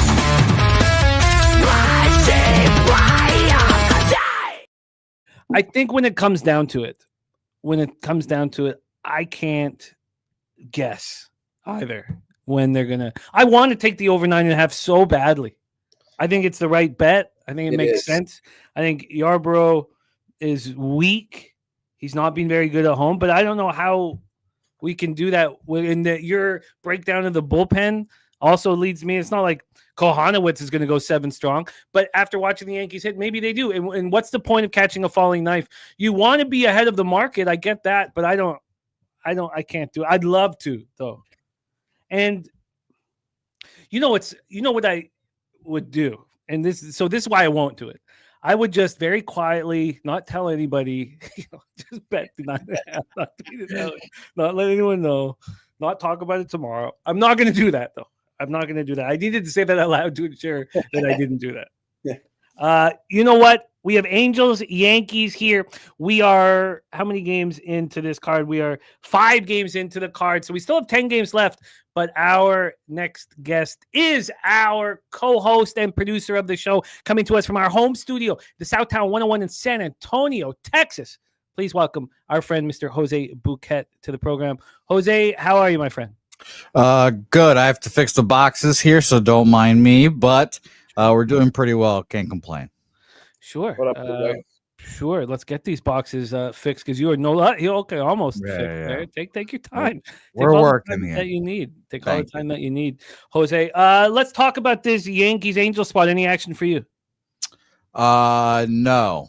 I have no action in this game, but I will be on something in this card. I don't know what yet. I haven't had a good chance to look through here yet. I'm sorry. But I'm excited to talk about these games as I'm fucking fiddling with these backgrounds. So apologies again. Okay, no problem. We've always known you had a tough time with box, Jose. So don't worry about a thing here. We do have the Taint play of the day in. So let's do a quick run through. I guess when Jose comes back, we'll do a quick run. Oh, I'm still here. Don't you worry. Oh, okay. I'm still around, just fiddling with the box. You know me again. All right. Well, we do have the Taint play of the day. We'll wait till you're on camera and we'll go back through the other spots here. Let's roll because next for us, God, that Bo Bichette, Jack, you were talking about the Marlins feeling good about themselves one time, and you could tell same thing about the Jays. You can tell that the Jays are feeling good about themselves right now. What I was shocked at was it was 4-3 for the Diamondbacks, and the Jays and the over 8.5 was cheap. It wasn't. It was expected. And then Bichette and Barger go back to back. In our next spot, Eduardo Rodriguez, Eric Lauer. We have another best bet from a friend of ours.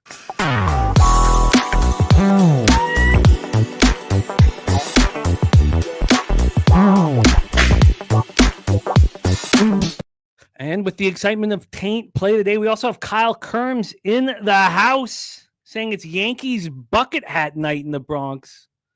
Bats come back violently from Kyle Kerms. That is a copy and paster here for the Yankees games. AOD says Kyle has the sauce.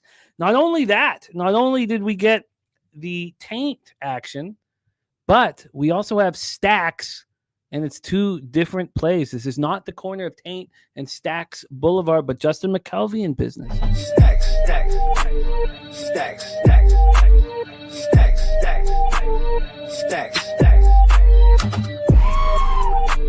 stacks, stacks, stacks, stacks, stacks, stacks, stacks. Eduardo Rodriguez and Eric Lauer, a couple lefties on the hill. Rodriguez looked great. 5-2 win at home over the Mariners. It was his first good start of the season. 2 earned runs, over 6 1/3, 5 Ks, and 1 walk. His numbers are very poor so far this year. Speaking of the every time you're on ESPN and you hear the break, the monologue or the speech at Skaggs' funeral, whenever you are looking at Eduardo Rodriguez splits, it's him playing catch in Central Park with a stranger. That's what comes on. God, it's so fucking annoying. Rodriguez on the road this year has been better than he's been at home, but marginally. He's getting hit by lefties. He's getting hit by righties. Lefties 304, 851. Righties 301, 877. Eric Lauer on the other side, 2.37 ERA, 0.92 whip. Any team could have had him for a cup of coffee, and he's been very good. They were using openers because they were fearful of what was going to happen to Lauer if he saw a lineup or the power bats in the lineup more than once. That's starting to go away. He's only had 1 start at home this year, but he's pitched in 3 games. He's allowed 3 earned runs over 11 innings, 158 opponent's batting average.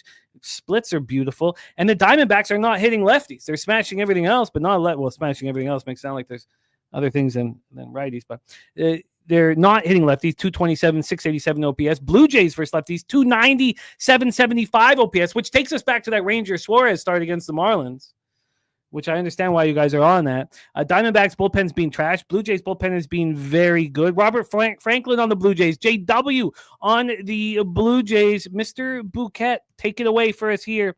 Diamondbacks, Blue Jays. Yeah, I was going to ask you why wouldn't we be on the Blue Jays here? I don't know. It just seems like a Blue Jay spot. The line movement is kind of interesting in this game. I'm seeing -110 Blue Jays, -109 at Penny, and it's at -105 now. So now pretty split, but there are, like you mentioned, 57% of the bets, 72% of the money on the Diamondbacks. So, sharper bets on them. It's probably going to keep me off. But I think that I personally think it's a Blue Jay spot as well. I just ultimately don't have the cojones to get on. And I had a 2-4, 2-5 day yesterday. So I kind of got crushed yesterday, of course, on top of the Oilers, which was really disappointing, obviously. Shout out to them. But I ultimately just stayed off this game. I guess maybe it's the country of Canada has hurt me enough the last 2 days. I'm not sure that the roof is going to be open. And what could very well happen is they open the roof during the game, which is going to throw a loop to all total. But we have light rain from 4. It wasn't even from 4 to 7. It was supposed to be just a storm at 4. Now it says light rain from 4 to 7. So that is an uncomfort here with the total, is that could happen. There's been a 2-cent move to Arizona from -101 to -103. From a total standpoint here, we have a 9s, -111 to the over. It's opened up at -109, a 2-cent move towards the over. Just is not enough in the market for me on this game. Let's take a look at the cash flow for the Jays game. We have 57% of the tickets, 72% of the cash on Arizona, 54% of the tickets on the over, and 51% of cash on the under. And I'm telling you, it is very, very important. This ball just sails when the roof's open. And if it's closed, it's a completely different scenario, and it makes me nervous. Take it away for us, Wine Time, Diamondbacks, Blue Jays. Yeah, I will say it's interesting. D-backs 10 cents more expensive through the first 5 with Eduardo Rodriguez on the mound, who hasn't been doing well this year at all. This is a good series, though, man. These are 2 teams that you guys know I like both these teams here. And the Blue Jays, seeing them, what they did yesterday in the bottom of the 9th inning at home with those back-to-back home runs to win the game, that was special, man. That's not something you really want to get in the way of here. Seeing this total at 9, a little bit juiced the over at -115. Kind of want to move on the over. I kind of think there's going to be some runs scored in here, but we don't really know. You said you don't know if the roof's going to be open or not. We don't have that information yet. Yes. By the way, Jerry Davis, yes, we open it and close it mid-game anytime. It's a pretty quick close. Takes about 20 minutes, maybe 18 minutes to close. So, yes, we do it often. I've been there and watched it. So that's a huge, huge issue here. And Chad Pickard, the very close man, excellent work. And all of you guys on the Panthers, excellent work. You guys were right. You were right to have all the confidence, and I'm glad that you got that cake. So, yes, this is a huge problem. The roof, if the roof is an issue, the market is telling us to trust Eduardo Rodriguez over Eric Lauer. If this was game one of the Major League season, wouldn't we say the same thing? Yeah, this is too tricky because, I mean, if I look at both these, yeah, exactly. But looking at both these pitchers, you would think Lauer should be the favorite in the first five throughout their season. Eduardo Rodriguez has been good in the past, don't get me wrong. But, yeah, it definitely makes me think that the books think that Arizona is going to be live in that first five, that Eduardo Rodriguez could possibly go out there and pitch well, and then maybe their bullpen gets exposed later on in the game, as it has been all season long, guys. And this is an awful bullpen as well. Same time, it's Diamondbacks never give up either. Those are one of those teams that in the 8th or 9th inning, they've got such a deep lineup. They can come back against anyone in the bigs. This is going to be a pass game for me. This is going to be a good game. You know what I mean? Good game to be at as well. But this is nothing for me in this spot. I have a lean towards the over, but at the same time, I think Eduardo Rodriguez is going to go out there and pitch a good 5 innings. Nothing really correlates enough for me in this game. I haven't been on this series yet, so I'm not going to be on it here in the last game of the series. Nothing for me in this game. The Jays are just hitting lefties too hard. They're hitting them too hard. 297, 75 OPS for me to trust Eduardo Rodriguez. They're just hitting too hard. I can't. And I'm not going to, but I would like to. And these are this, Eduardo Rodriguez, Herman Marquez, Antonio Senzatella. I'm telling you, these are the pitchers that you're going to cash your first 3 unders with. And I know it's strange to say it, but my ROI with these pitchers with inflated numbers, very pedestrian or below average numbers, is ridiculous. My ROI on the better pitchers is even. So, going to move off of it, but I expect the roof to be closed, and that would be another advantage here. But then, the roof opens up in the second inning and the ball starts flying. Like, it's very, very tricky and important. Lex Steele on the Diamondbacks team total over. Stacks play today on the Diamondbacks team total over. And the taint play of the day is on the Toronto Blue Jays. Let's roll on, fellas. But let's go back in time quickly here, Jose. Let's just do very, very quick beats here. Red Sox, Mariners, Garrett Crochet, Luis Castillo. I'll handle, or do we still have them up? No, okay, that's fine. Garrett Crochet, Luis Castillo, Red Sox, Mariners. Jose, are you moving on it? No, but Troy said he was a single ball hair away from moving this moving on this first 3 under. I am the same ball hair away from moving on that under Crochet Castillo. Who would have thought that trading your best hitter will make your offense significantly worse? Who would have fucking thought? And I just think this offense is not going to be as good. I think the Red Sox are still bet on, but it does worry me that we went from -120 to -111. So I've stayed off of that game as well. And I was close to moving on the under. Spooner says numbers lie. Jimmy, I love it. I love that talk that we had last week about all that. I enjoyed it very much. Says Jays can't hit lefties. Just Luzardo when he tipped pitches and 2 athletics pitchers at that AAA park. Jose, Pirates, Tigers, Heaney, Scooball. I expect to move on the over 6.5, expecting rain to be a real issue if this game goes. And I'm going to move on it action. I think that, and it's the Tigers are home. If it's a rainy, I think they just cancel it. Because the Tigers will have the decision since they're at home. And since Scooball's on the mound, they will not want to waste that start. So I personally think if there's a chance that it could rain in the middle of the game and delay or, fuck up the start, I think that the Tigers are just like, can it? So it's very, very possible and quite likely. Rockies, Nationals, Mitchell Parker. If this game starts, he's a sweaty mess. I didn't watch his start as closely as you with the sweat. So I have nothing to say about the sweat. I'll listen to you and I'll watch hopefully tonight and see if he is that fucking sweaty hog that you call him. Well, he will, but I just don't know if the game goes. Yeah, I've got nothing, but it looks like it's a rocky spot. First 3 and first 5 for me, but I am nervous. We have Kyle Kerms from the hit show Sauce saying it's Yankees bucket hat night in the Bronx. Bats come back violently. We have Kohanowitz Yarborough. What do you think? Because Kyle's first time, I don't know if he's a first time viewer, but first time commenter at least. Kyle, nice to see you. I almost told you to stick that bucket hat up your ass. Almost. We have a new But guy in you're the a chat. new guy. Shit on it? You're a new guy. I appreciate you for watching the show. Shout out to you, my man. And I know you and Spoons are boys, so shout out to you. I almost told you that, but I won't. I'm exceedingly pissed off that I bet a -1.5. And of course, the Yankees don't show up. So I'm off that game. They're a bunch of fucking losers over there. All right. Okay. And we just talked Diamondbacks, Jays. So let's roll. Oh, Whoa, Troy, I'm not being hostile. It was a little hostile. No. I said I would have said that, but you're a new guy, and I want to respect you, Kyle. No, that doesn't work because you did actually still say it. No. Kyle's a nice guy. He wouldn't take it that way. No, we all have taken it that way. Let's roll on.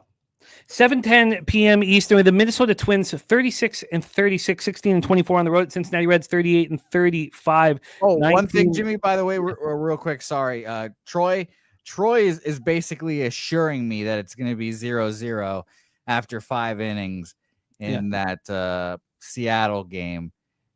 God, I want to take an early under in that game and not have to worry about the fucking bullpens. God, do I want to take a first 5 under? Kyle thinks that you don't understand the value of a good bucket hat, Jose.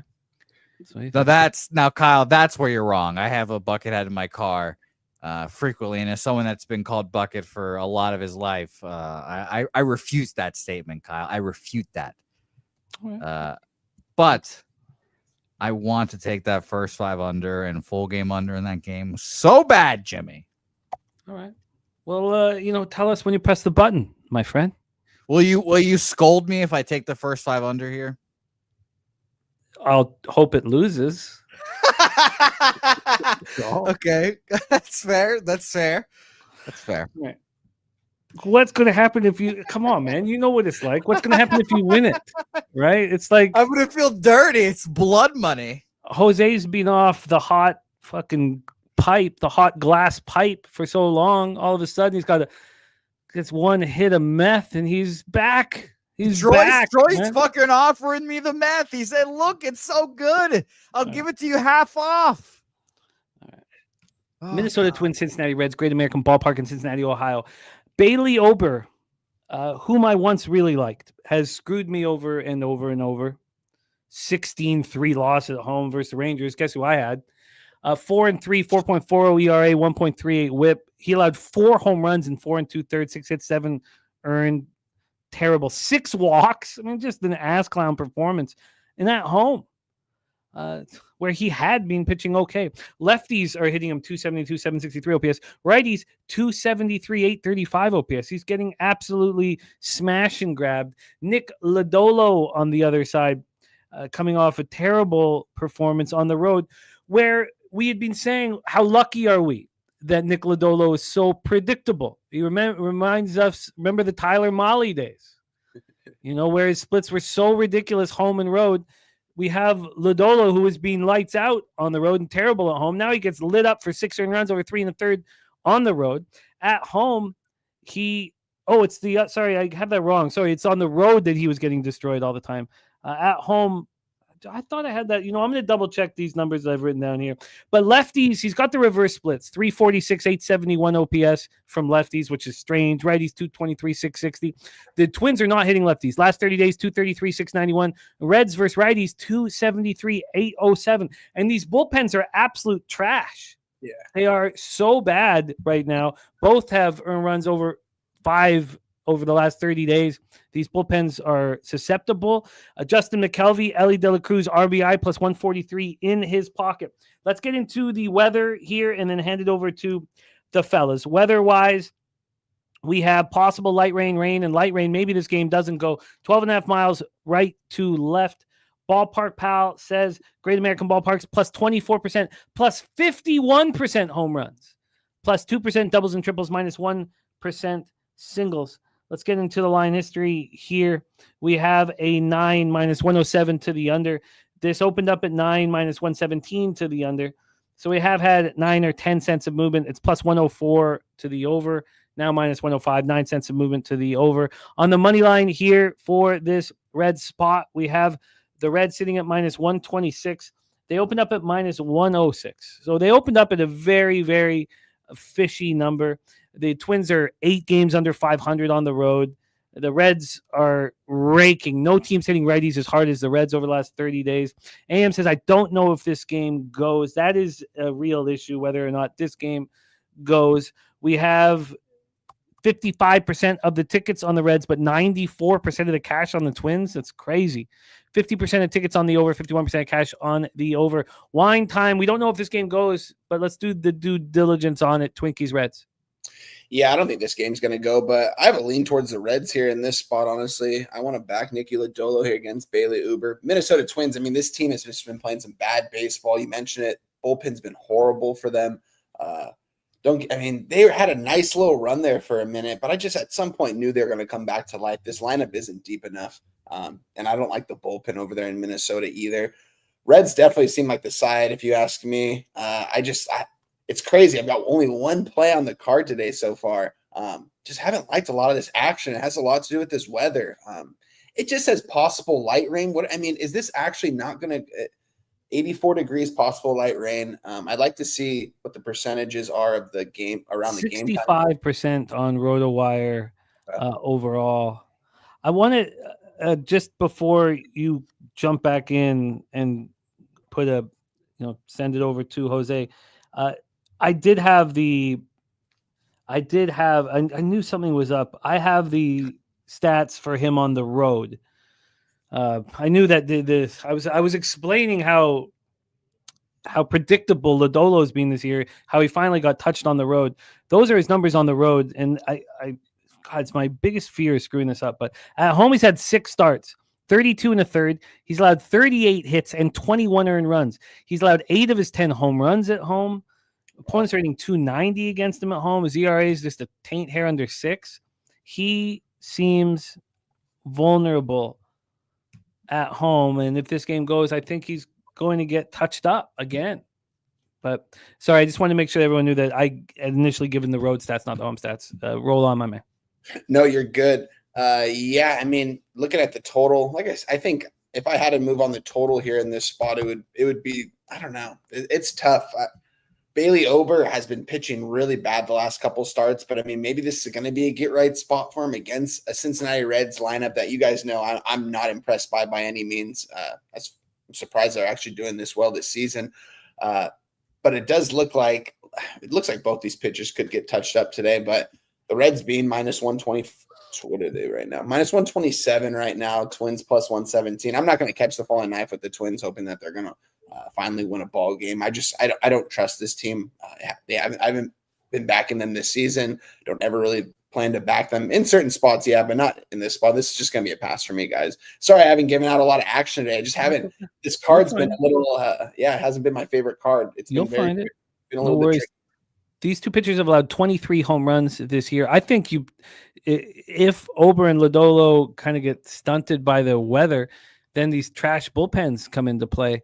I think you just take the over 9 and hope the game goes. At least you've done the due diligence on it. Mr. Belvedere here has a different way of capping the game. He says, what color was Jose's bitch tits? I'm surprised calling them bitch tits because they're just tits. But after being slapped into oblivion, red, give me the Reds here. Now, Jose, I don't know if everybody has seen this video. Can we get it back? Can you pull it back for us so we can see it once again? Because not everybody knows what Mr. Belvedere is talking about. I'm sure I've got it on my computer somewhere. Right. Yeah, it's funny. I didn't see the first part because StreamYard filters out the cussing, I guess. I don't know. So I just saw the first part where Lynn says, I've been hearing Jose spends all, and I was like, oh, okay, I wonder what that is. And I didn't see that he called me bitch tits there. So that came as a surprise. I didn't mean to surprise you like that, Jose, but we would like to see the video at some point here on the show. But Jose, take it away. Twinkies, Reds, Great American Ballpark, my friend. Sure. Yeah, damn, you just call me bitch tits. I Yeah, don't know threw you why. for a loop. I apologize. I thought you were well aware. My apologies. Yeah, I needed to be braced for that. Yeah. So real quick, I bet the Reds in this game. I don't know if this game goes, but you just read off that split. There's 94% of the money on the Twins, and we've gone pretty briskly towards the Reds here. I know his home road splits. I believe that he will conquer his home road splits, and I think they'll come down back to not a normal, but lower than what they are. And maybe his roads ERA goes up a little bit, but I think both probably end in the fours. Maybe low fours for his sake and my sake for my Reds futures. But this is a classic case with me, and I bet the Twins yesterday, and I lost on the Twins, and now I'm flipping to the other side and betting the Reds today. And if I lose, I'm going to be exceedingly pissed off because it's the worst thing to happen in baseball. You want to bet one team in the beginning of the series, you flip to the other side, you lose that, and you look like an ass clown. So ass clown be damned. I'm on the Reds minus 127. I'll take the money line as gross as it is. And by the way, I put that in the crack pipe. I said no. I listened to Nancy Reagan, and I just took the full game under 6.5 even money in Boston, Seattle. I love it. Don't let that hot crack pipe burn a hole in your pocket, man. Don't fuck it. It was burning that hole, and I said, you know what? I gotta put this down. I can't do it. Don't let it. We have interesting stuff here from our Troy Torrance here in the chat. Now, Irish King on Cincinnati first 5, Minnesota full game, coin leading on over under 4.5 strikeouts. Troy Torrance saying Reds is home favorites, line moving towards them out of conference. 8-15 straight up. 15-6 to the under. Very, very interesting. Reds as home favorites, line moving their way over the past 3 years, 28-38 straight up. All right.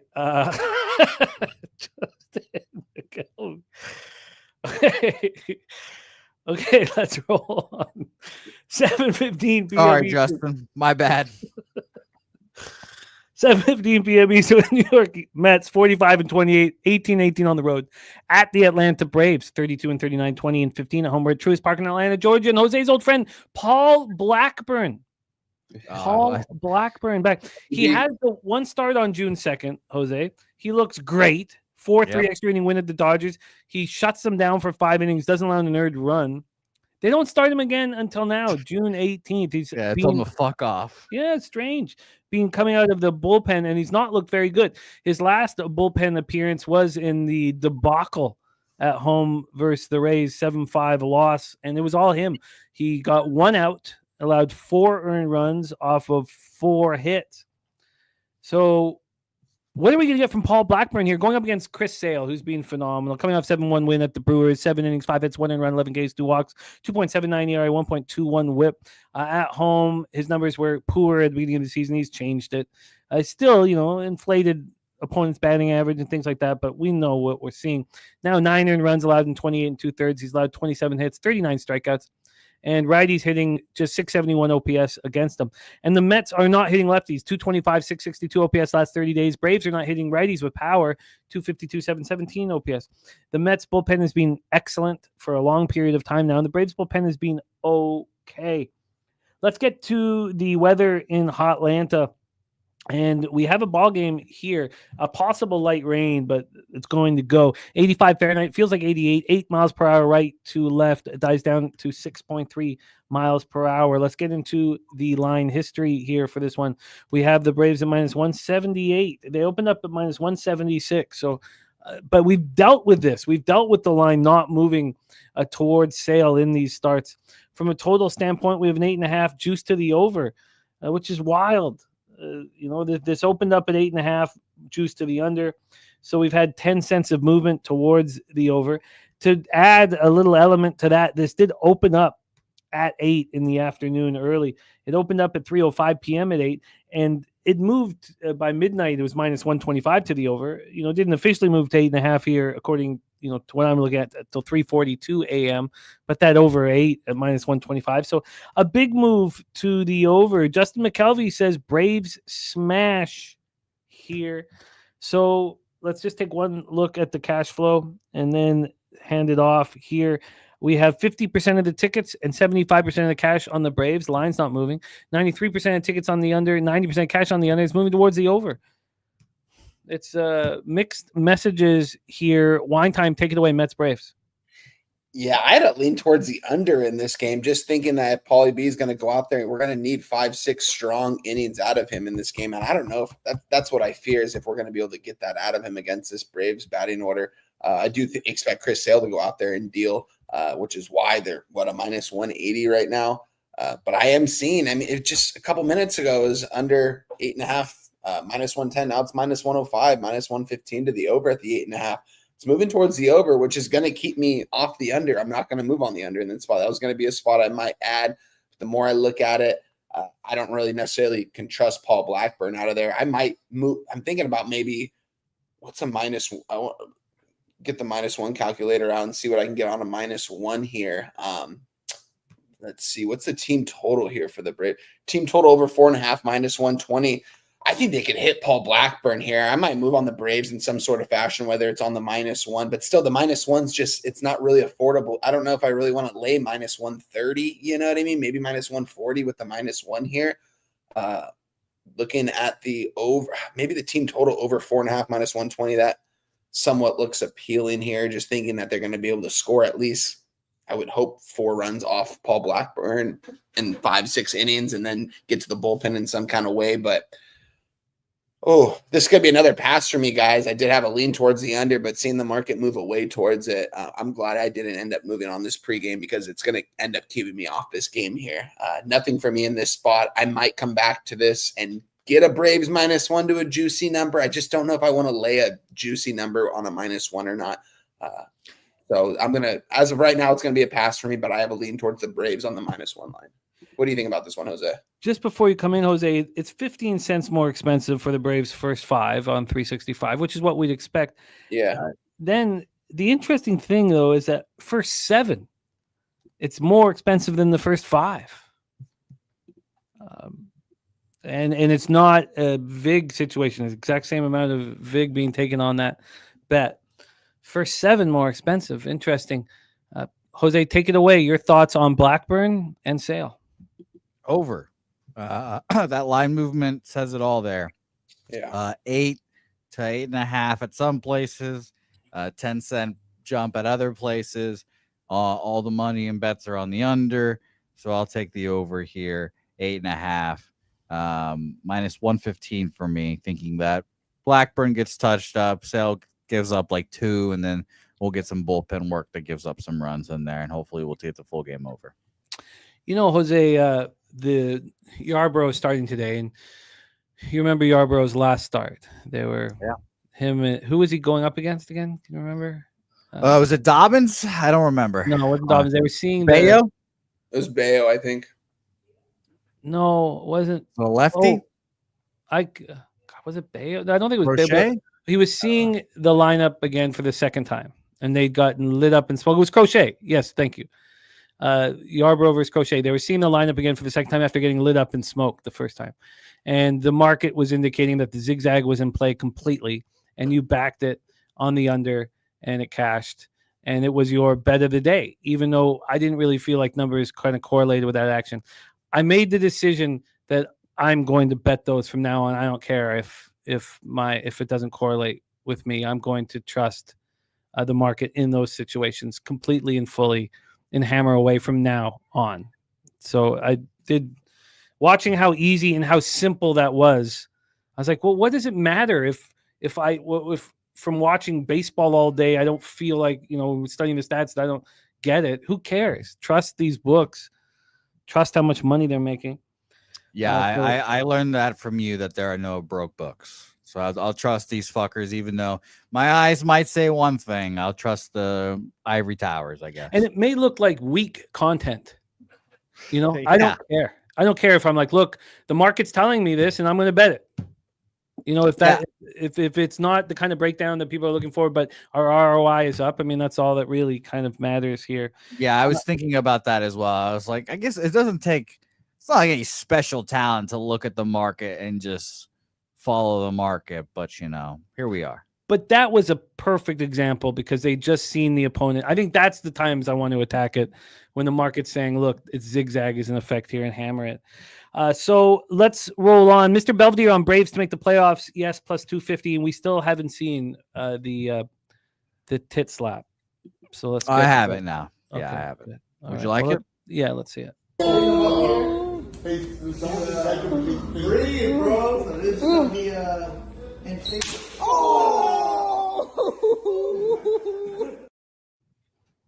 7:35 p.m. Eastern. We have the Baltimore Orioles at Tampa Bay Rays. Orioles 31 and 41, 15 and 22 on the road. Rays 40 and 33, 24 and 21 at home. We're at George M. Steinbrenner Field in Tampa, Florida, and we have the return of Trevor Rogers. It's wild. So he starts on May 24th, and yes, he's in the past. He's been a pitcher that I've liked. He was money in the bank at Fenway, shuts him down, 6 1/3, 2 hits, no runs, 5 Ks, no walks. But in Norfolk this year, he's been terrible. He's 29 2/3. He's not earned an opportunity. I mean, how easy would it be to break into this rotation? He's not done it. Going up against Taj Bradley, who he broke down in that 7-5 win at the Mets. 5 runs allowed. None of them were earned. Walked 4 batters. Only lasted 4 innings. Coin says, is Tampa Bay struggles versus left-handed pitching still a thing? It is absolutely not. They are raking lefties right now. In the last 30 days, they're in the top 5, 271 with a 787 OPS. It's the Orioles who are also hitting righties at near the same numbers, 258, 745 OPS. Taj Bradley, righties hit him a little harder than lefties, but his splits are very good. Orioles bullpen has gotten much, much better, and the Rays bullpen has been phenomenal. So let's take a look at the weather. George M. Steinbrenner Field here.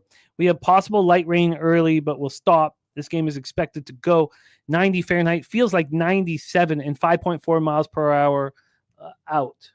Let's see what Ballpark Pal thinks of George M. Steinbrenner Stadium. We have plus 24% homers. It's plus 8% overall, but plus 24% homers, 0 doubles and triples, and minus 2% singles. Justin McKelvey on O'Hearn, RBI plus 160, and the over 9 in his pocket. Let's get to the cash line history and the cash flow. This is a 9 right now. It is minus 108 to the over. This opened up at 9, went up to 9.5 within 3 minutes. And then it came back to 9 at 6 in the morning, jumped back up at 9 in the morning, 9.5. Now we're back at 9. And all of that movement up to 9.5, we still overall had 7 cents of movement on the under. 7 cents of movement on the under. When we get to the money line here for this one, we have the Rays minus 110.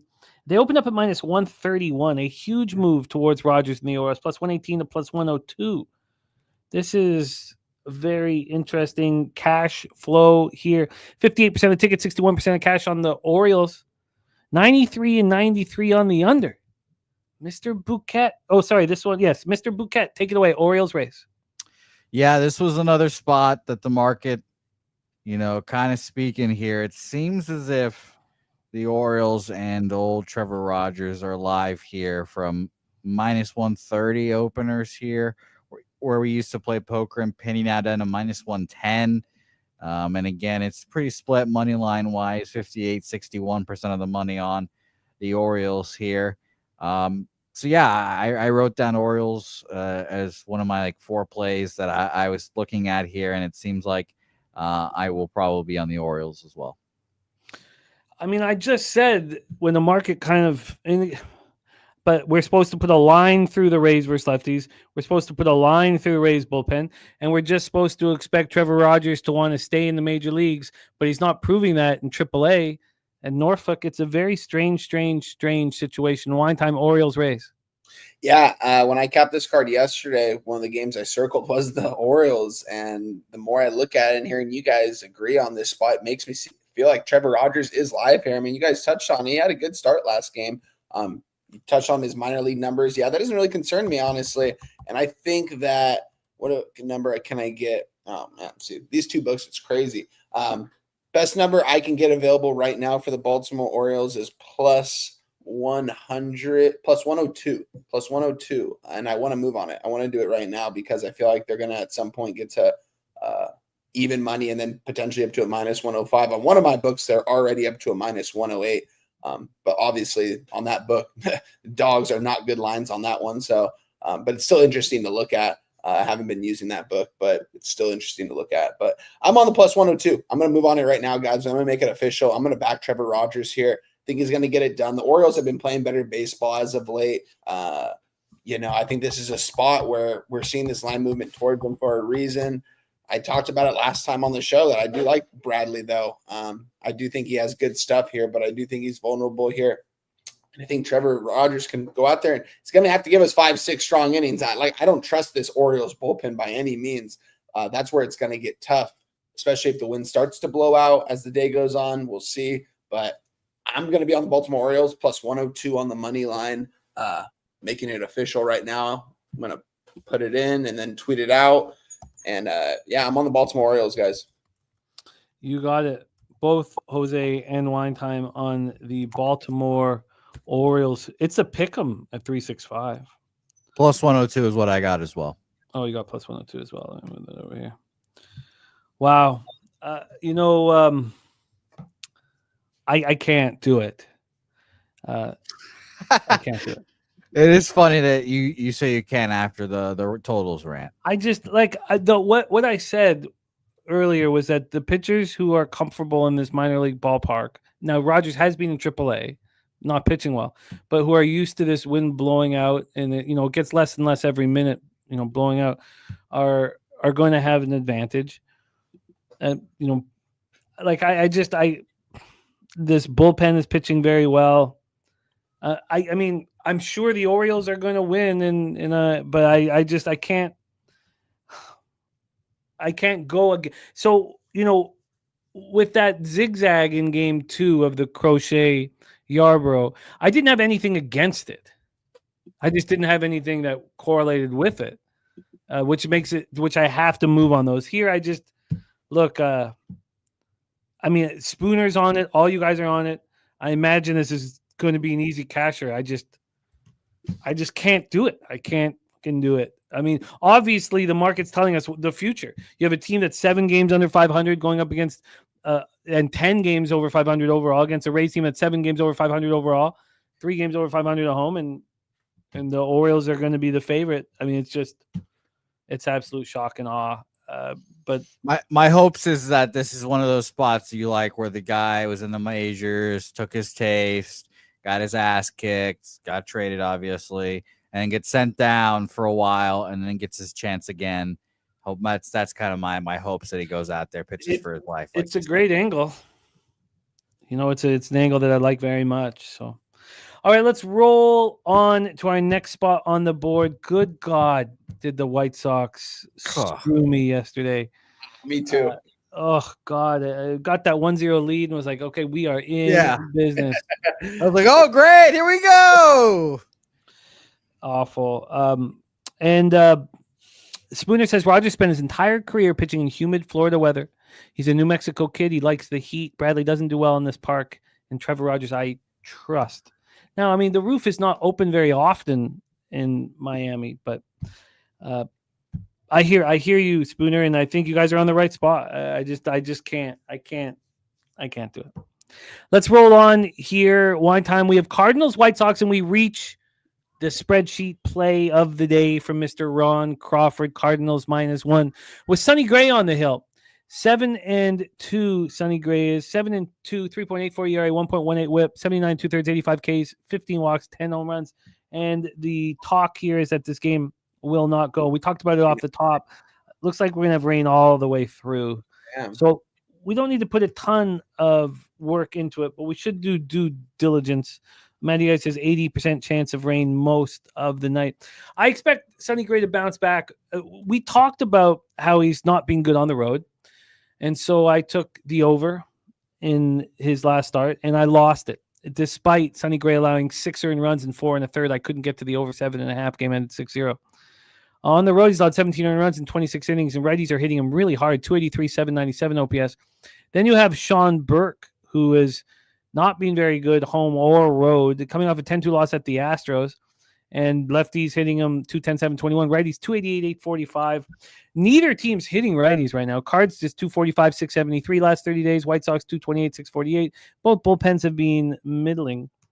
So that is our situation. Not sure if this game will go. A Ballpark Pal does have rate field here at minus 2% overall, but plus 19% home runs, minus 27% doubles and triples.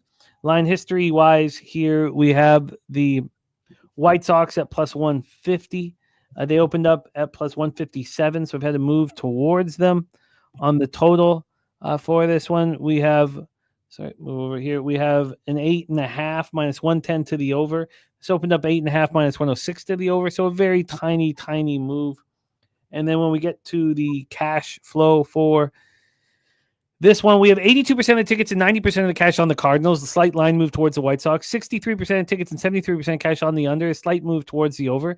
I kind of like the over in this one. I kind of like the over in this one. Robert Cherry has made his moves. We've got Nut Flush Allen in the house as well. Robert Cherry says, I made up my mind. Took everything first 5 like last year. Red Sox, Tigers, Yankees, Phillies, Rays, Rockies, Cubs, Diamondbacks, and Giants. For Mr. Robert Cherry. Here we go. Wine time. Cardinals, White Sox, Sonny Gray, Sean Burke. Take it away. Yeah, shout out to my guy Nutflush Allen in the building. I will get back to you after the show, my guy. Appreciate you for tuning into the show, though. Shout out to everyone that's in the chat right now, guys. We got Nutflush Allen, Matty Ice, delivering the fire as always, man. Jason Meyer in the chat, Robert Cherry, AOD, my guy, Memorabilia, Big Daddy Boom, all you guys out there. Appreciate you guys' support. Here as always, man. Love everyone in the chat. Love all the support you show. Hit the like button, guys. Let's get to 100 likes here. And as far as this game goes, I don't know. I had a lean towards the White Sox just because I saw some slight movement towards them, but this is nothing I'm going to move on. I don't think this game's going to end up going here. Looking at the total in this spot, under 8.5 kind of probably looks like my lean in this game. Expect that Sean Burke could bounce back. I like Sean Burke's stuff. I think he's going to be a good pitcher in the future that we're going to be able to back. And I have backed him in certain spots this year and won some money on him. I don't necessarily think this is going to be the spot against Sonny Gray here, though. But this is going to be another pass for me. Shout out to my guy Nasty Nate in the building, though, right there. But, yeah, this is going to be a pass for me, guys. Let's hear from Mr. Bouquet. I'm not sure. We are not sure if this game goes. Your thoughts on Cardinals, White Sox? I've got nothing. I'd probably lean towards and over with you, Jimmy. But I will say, I thought Sean Burke was actually good. Led the league in losses, 31 losses. Was never top 3 Vezina once. 3 All-Star game appearances. I'm going to say my Sean Burke right here is coming for the crown of top Sean Burke here. I get that he's a Windsor, Ontario boy, but I don't believe in this guy, old fucking other Sean Burke. Fuck that guy. My Sean Burke's coming for the crown, and he's going to be the most famous Sean Burke in less than 2 years. Well, he's going to have to step up. He has a pretty ugly performance at the Astros. Yeah, it doesn't make sense to move on this at this point, but maybe just throw in the over, hoping the game goes, but I don't know if it will go. I think that both pitchers are somewhat vulnerable here. Anything you want to add to this one, Jose, before we move into Royals Rangers? No, Royals Rangers, we can go on to it because that's a fascinating line.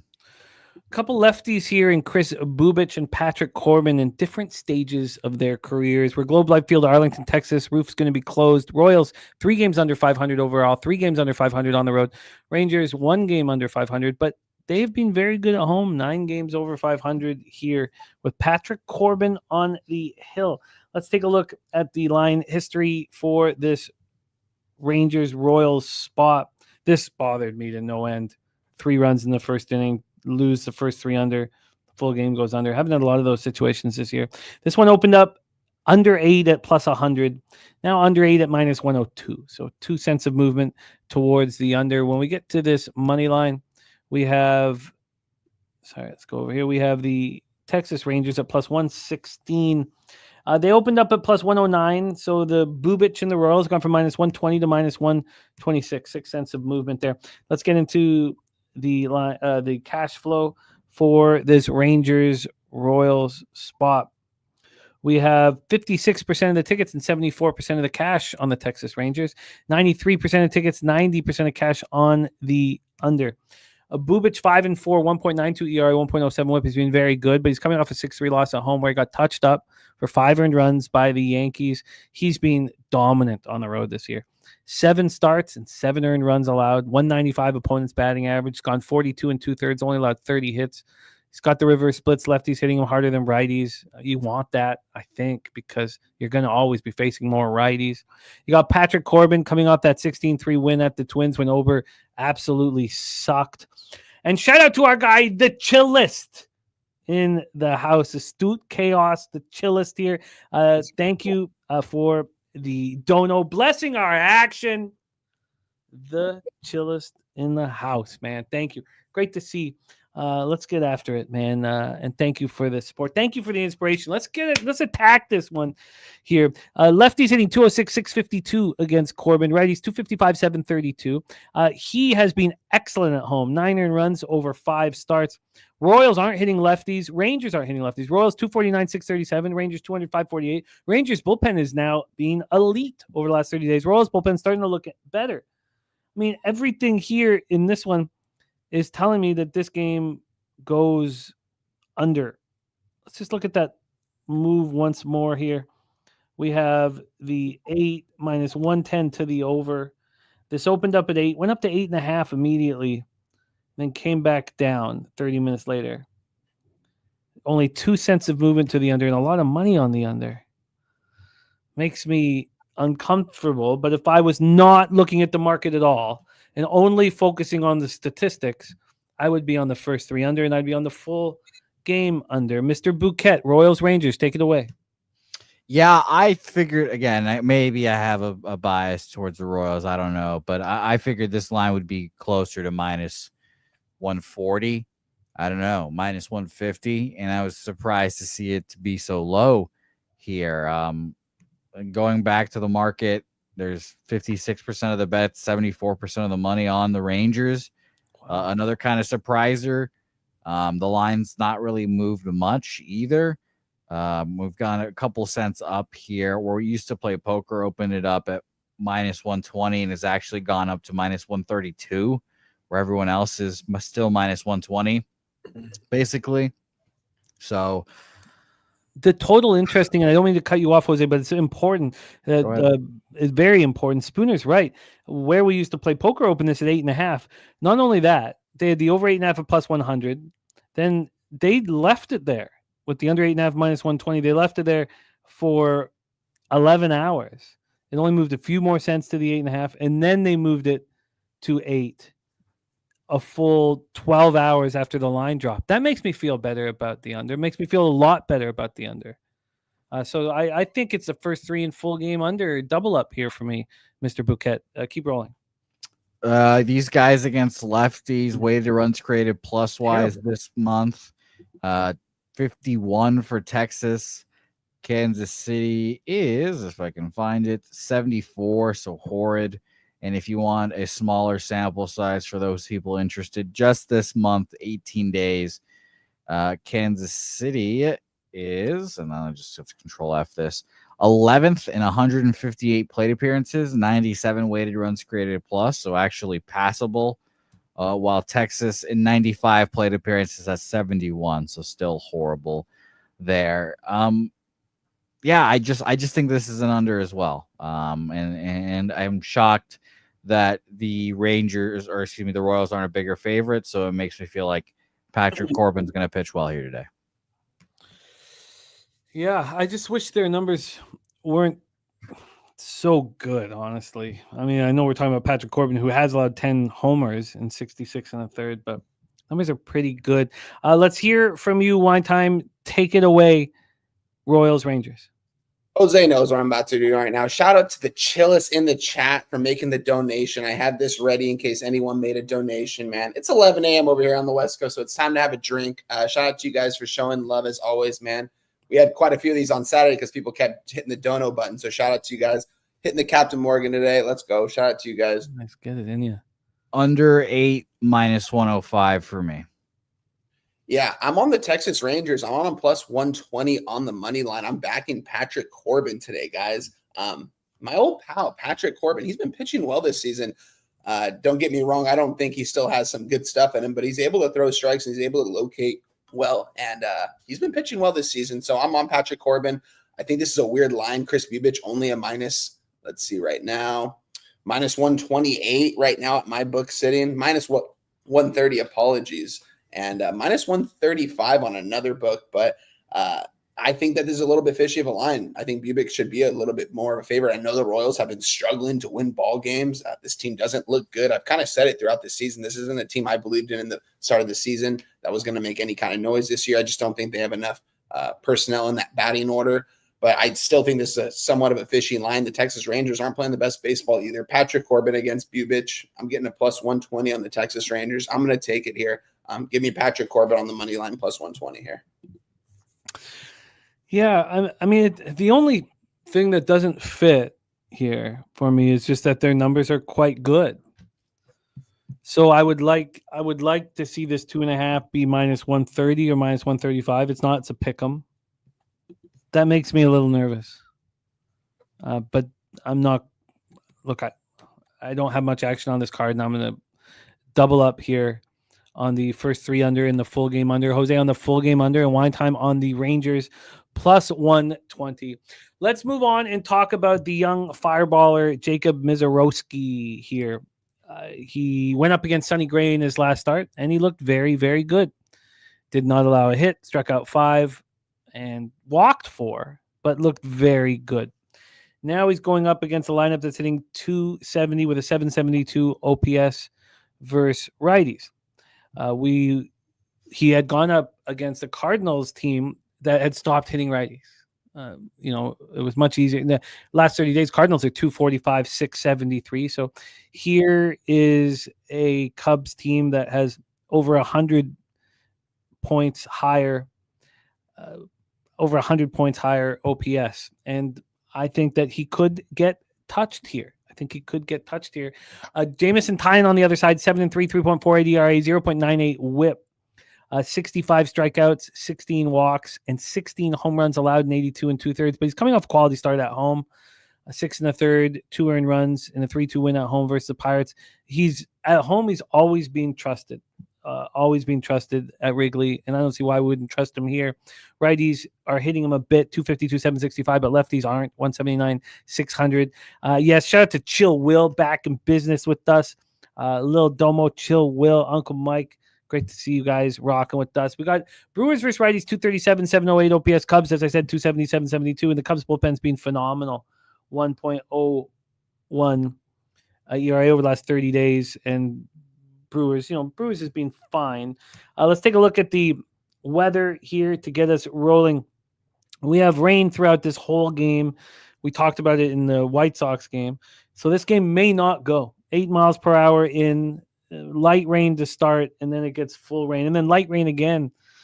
Tricky spot here. Very tricky spot. Ballpark Pal has Wrigley minus 15% overall.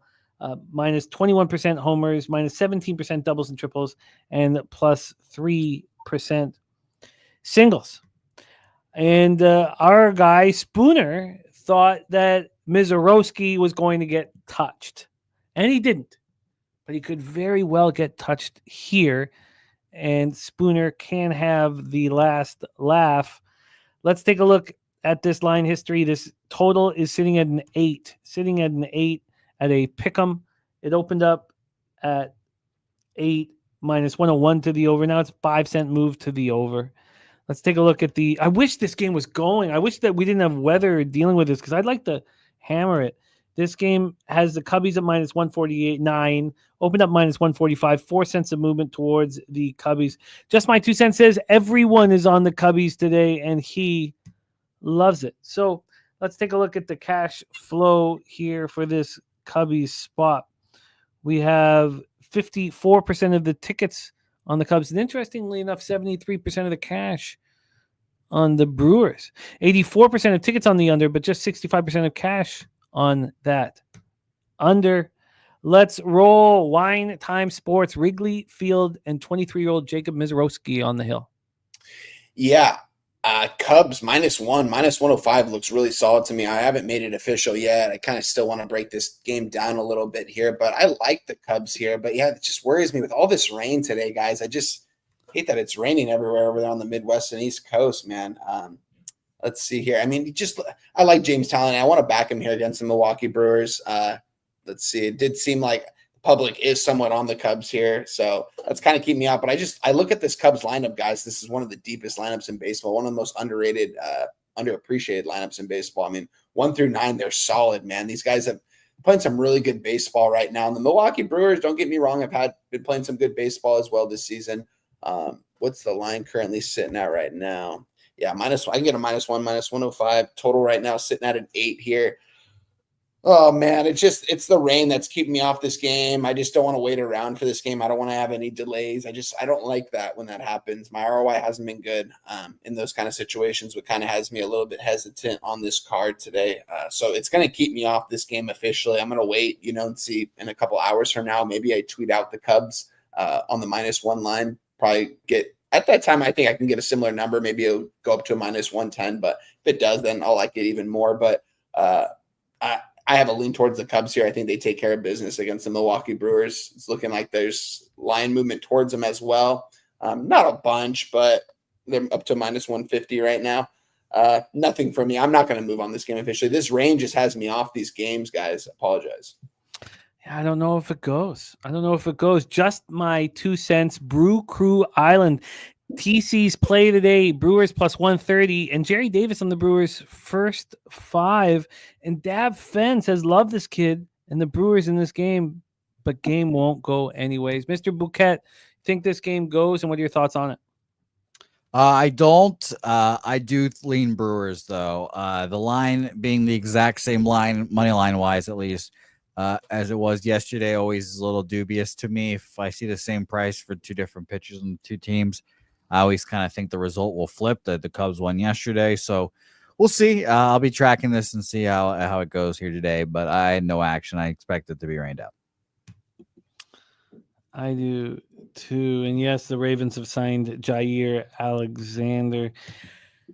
And he'll probably fit in perfect with that crew, man. Oh, it won't matter. They don't have a quarterback in the postseason anyways. They're going to be very good again this year, but I hear the issues around Lamar and the playoffs. But Wine Time was leaning towards Cubbies -1, going to stay off. I mean, God, it sucks that the weather's wreaking such havoc. I mean, I still think I want to pull the trigger on a bunch of these spots, because when I don't and the game goes and it goes the way I expect it to, it makes me want to smash something. Let's roll on to a game where weather is not an issue. We head to the West Coast. San Francisco hosting Cleveland. 67 Fahrenheit, feels like 62, so it's hot in San Francisco. 12.5 miles per hour out to center. Hotter than normal in San Francisco. Let's take a look at the weather for Oracle. It's still -8% overall, -25% homers, +2% doubles and triples, +5% singles. So let's not get too caught up here in the weather. We have Logan Allen, the lefty, going up against Justin Verlander, who did skip the rehab assignment. 65 pitch simulated game last Wednesday. That's it. He's not been good at Oracle, which is the pitcher's ballpark. 15 earned runs over 30 and a third. 26 strikeouts, 13 walks, points hitting .256 against them. Righties have been hammering them, 275, 829 OPS. And then we have Logan Allen, the lefty. He's coming off an 11-2 win at home over the Reds, and he pitched well. He allowed 2 solo shots, but over 6 innings, those were the only runs allowed. The reverse splits have wreaked havoc with him. 326, 929 OPS lefties, righties 259, 721. So we have Guardians not hitting. They're hitting 233, 696 OPS last 30 days against righties. Giants are even worse against lefties last 30 days, 182, 545. And these two bullpens have been pitching phenomenally well. That is the situation. Let's take a look at the line history here for this one. We have Verlander and the Giants at minus 129. We've had a big move towards Logan Allen. Oh, no, it's not a big move. I take that back. My bad. Sorry. They've gone from plus 123 to plus 119. So just 4 cents of movement towards the Tribe. When we go to the total here for this one, we have Cleveland, San Francisco at 8. It's minus 113 to the under. That's where this opened. It did go to 7.5 immediately. Came back up. We have had no movement on the total. And then when we get to the cash flow for this one, we have, sorry, let me move over here. We have 70% of the tickets on the Giants, but 53% of cash on the Guardians, 64% of tickets on the under, and 86% of cash on that under. Here we go. Let me pull this up here. Here we go. This is an interesting one, and this one's going to go, thankfully. Mr. Bouquet, take us away. Guardians, Giants. Yeah, I unfortunately had the pleasure of watching yesterday's Giants game after their DH's last at bat. I stopped watching. By the way, unfortunately, another person has ended up on my, I'm not saying that person's name anymore, list. And that now includes the DH / future, apparently, first baseman of the San Francisco Giants. I don't trust Verlander. I would be leaning Guardians. I found this to be a pretty difficult game. But I don't know. It's the Giants team that has a lot of fervor, a lot of vigor now back into their sails. And I'm worried about a motivated locker room there. So I've stayed off. The locker room cancer hasn't let his tentacles sink in yet. So nothing here for me. God, I want to know, we went over the road stats for Logan Allen. They're not good. And Matty Ice, talking about them in the chat. But we can also go over, God. And he also is coming up 3 straight home starts. And then when we go to the road starts, I mean, he's just not going deep in the games at all. The last 3 road starts he's had, he's gone to combine 10 2/3. I mean, if he is vulnerable, and Verlander is vulnerable, why don't we look for an over, something I don't bet often? Let's hear from you one time. Take it away.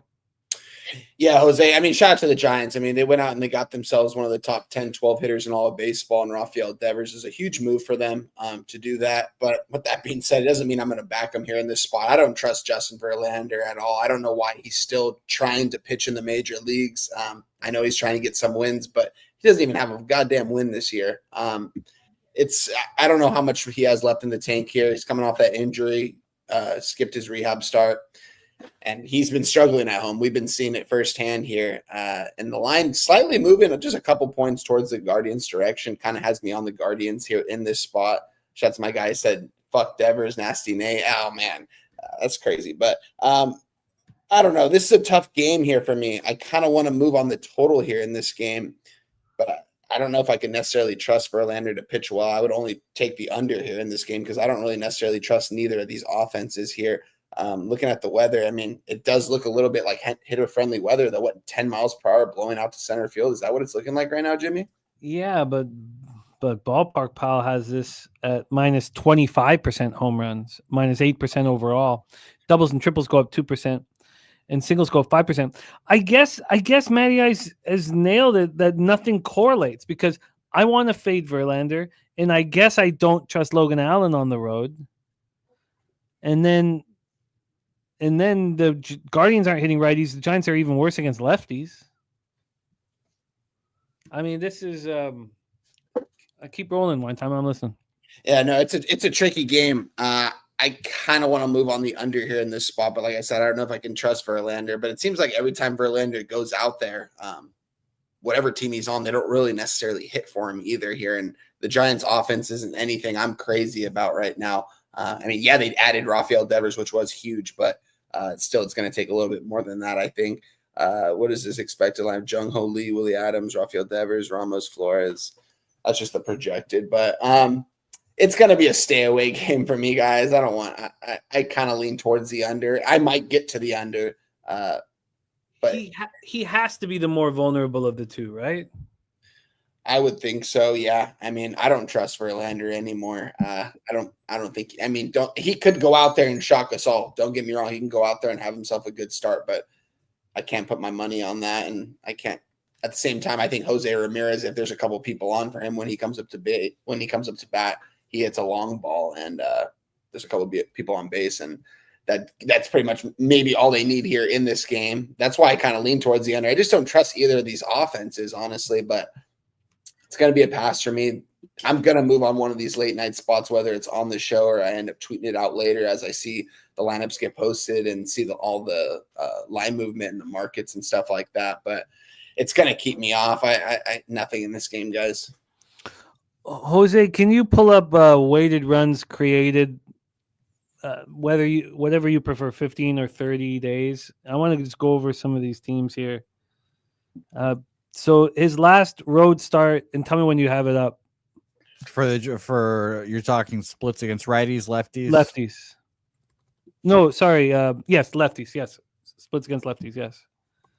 Okay. So number one here, I don't mean to rush you, but is the Detroit Tigers versus lefties. Just this month, so 18 Perfect. days, 148 plate appearances, 150 weighted runs created plus, third best in baseball. Minnesota Twins. Minnesota not far behind them, 110 weighted runs created plus and 227 plate appearances. Washington Nationals. The Nationals, 179 plate appearances, 79 weighted runs created plus, 19th. Toronto Blue Jays. Toronto is 10th, 171 plate appearances, 103 weighted runs created plus. Because before that, if we go back to April, he faced Pittsburgh and Baltimore on the road. They weren't hitting lefties at all. He completely shut them down. If you go back to his very first road start of the year was against the Padres, who were raking against lefties to start the year. So if we connect Logan Allen, if we say that Verlander is the vulnerable one, and we connect Logan Allen to, he did look fine in the last couple of home starts, and then we have him getting hit by these teams that are raking lefties. Well, yes, I know that Devers is going to change this, but the Giants are not hitting lefties at all. So I think that we don't have to take Logan Allen, but I don't have very much action here today. And the only concern and what I wouldn't move on, and the only thing I wouldn't move on is because he's had 3 straight home starts. But you know what? Oracle Park is a pitcher's ballpark. He's probably going to love it. It's gorgeous. It's not like you're going in, you're going to fear who he is. Barry Bonds isn't stretching right beside you. I mean, this is I think that Logan Allen should be trusted. I should fade Verlander and fade the Giants against lefties and take the focus on Verlander. So take the Guardians first 3 and first 5. But Matty I says Allen's 1.70 whip, 289 opponent's batting average in 33 innings is scary to back. Yes, but I mean we just went over who he was facing. So I think that should even itself out. And if we trust this 26-year-old, which the Guardians do, and the Guardians are one of the smartest, group in Major League Baseball. So I've done enough here. I'm not going to be sitting here tonight going, let's get this WNBA game going. I need some action. I know, man. And I've got it here.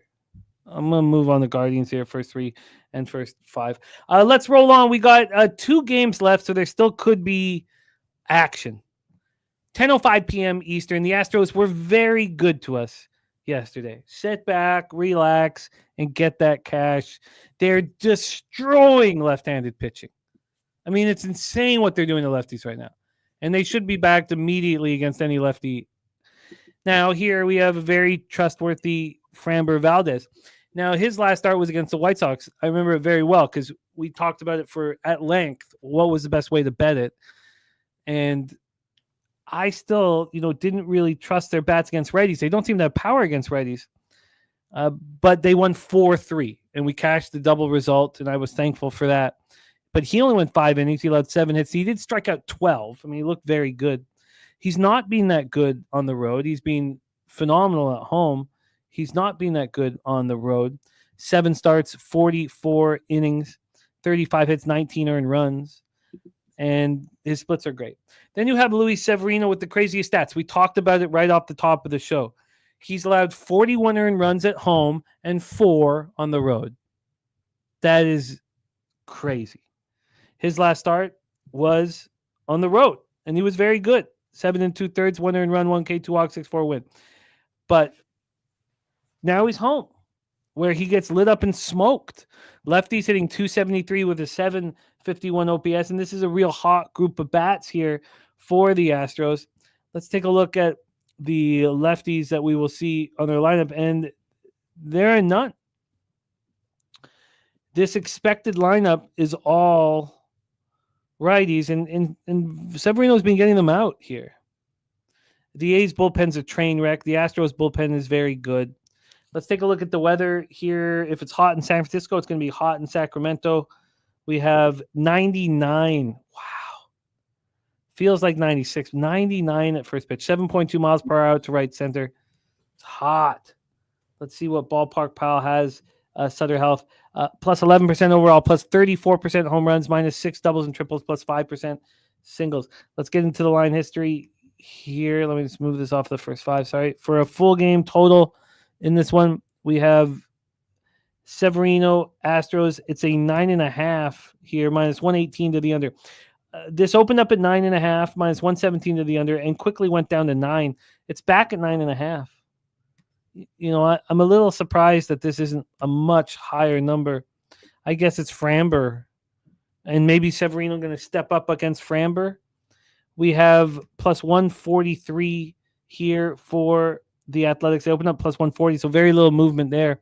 Official play from Matty Ice is Houston run line and Houston double result. Jerry Davis on Houston run line and the under. And Matty Ice says the A's are terrible versus lefties these last 2 weeks. I've got them last 30 days, and they're not good. 236, 640, but we have seen worse. And then cash flow for this spot. We have 78% of the tickets, 88% cash on the under.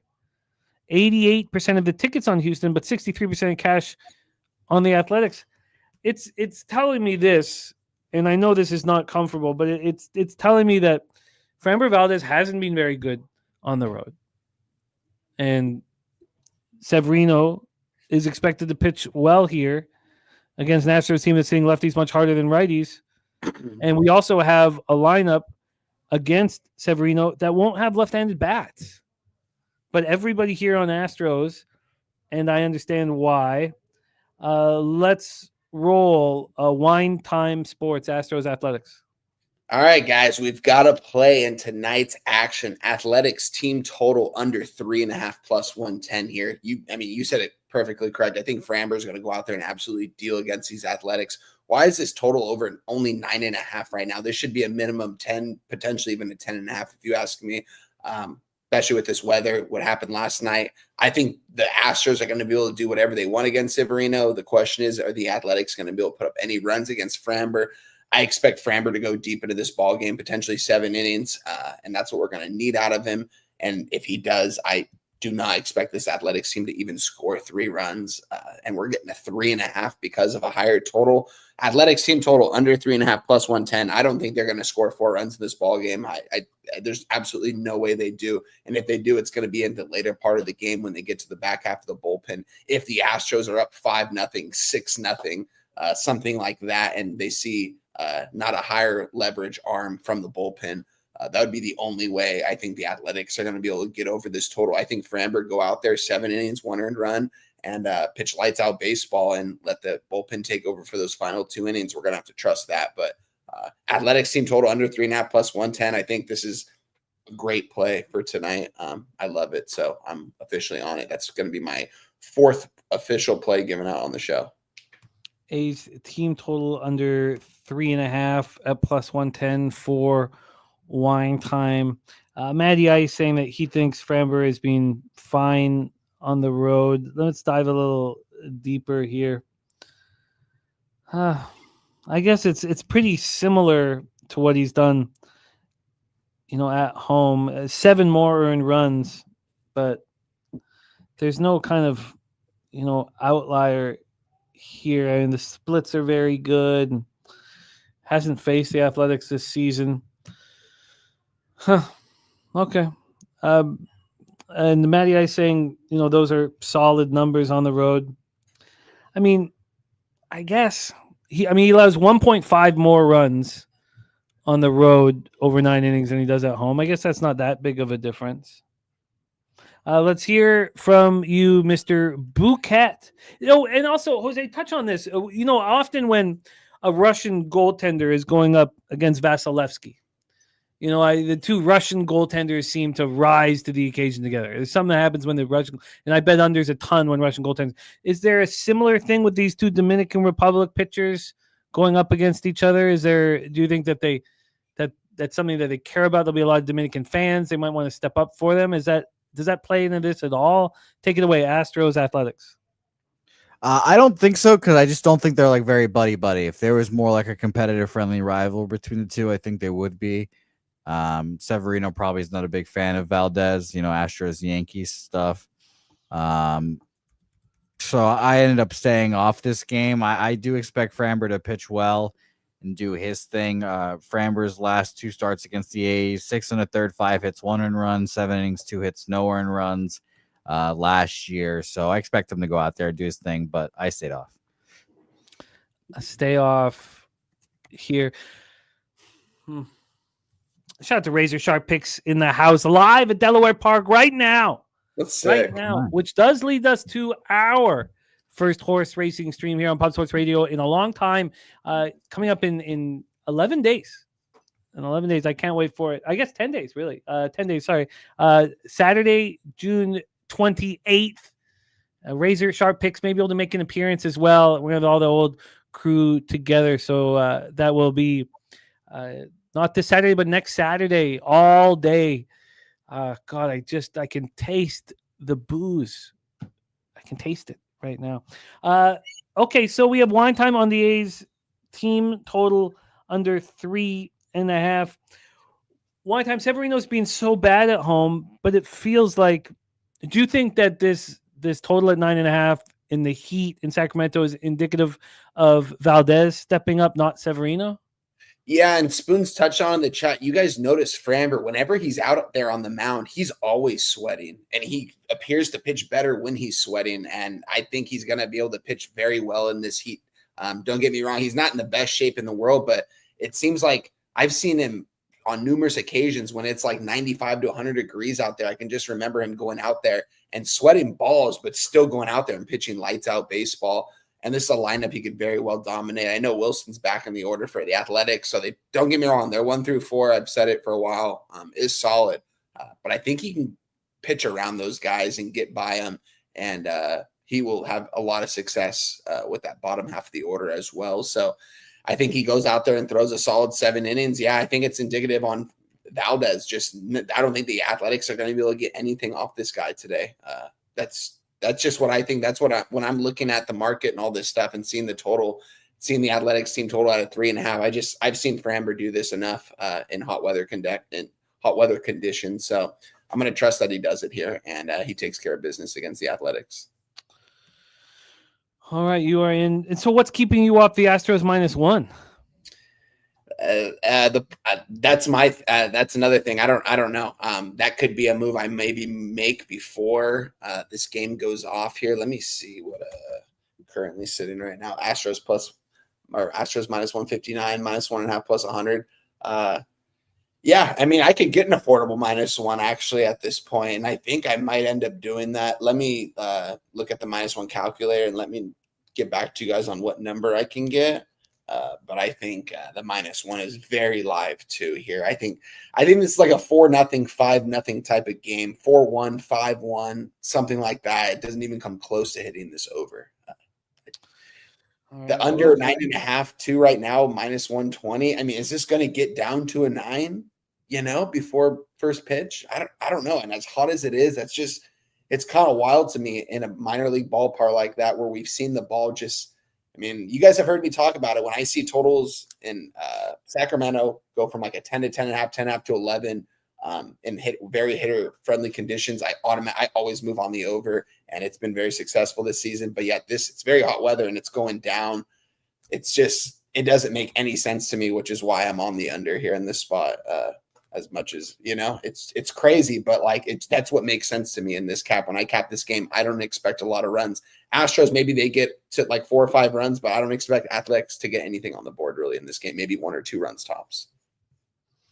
Well, let's roll into our final spot on the MLB board before we get into the lone WNBA game, Mercury, Connecticut Sun. A frustrating day in WNBA yesterday. So easily could have been a big winning day, and it was very costly. We'll go over that here in a bit. But let's roll on to our final spot on the board. Jose going to hit lead off here. Padres, Dodgers. Catch the Dodgers run line yesterday and needed it.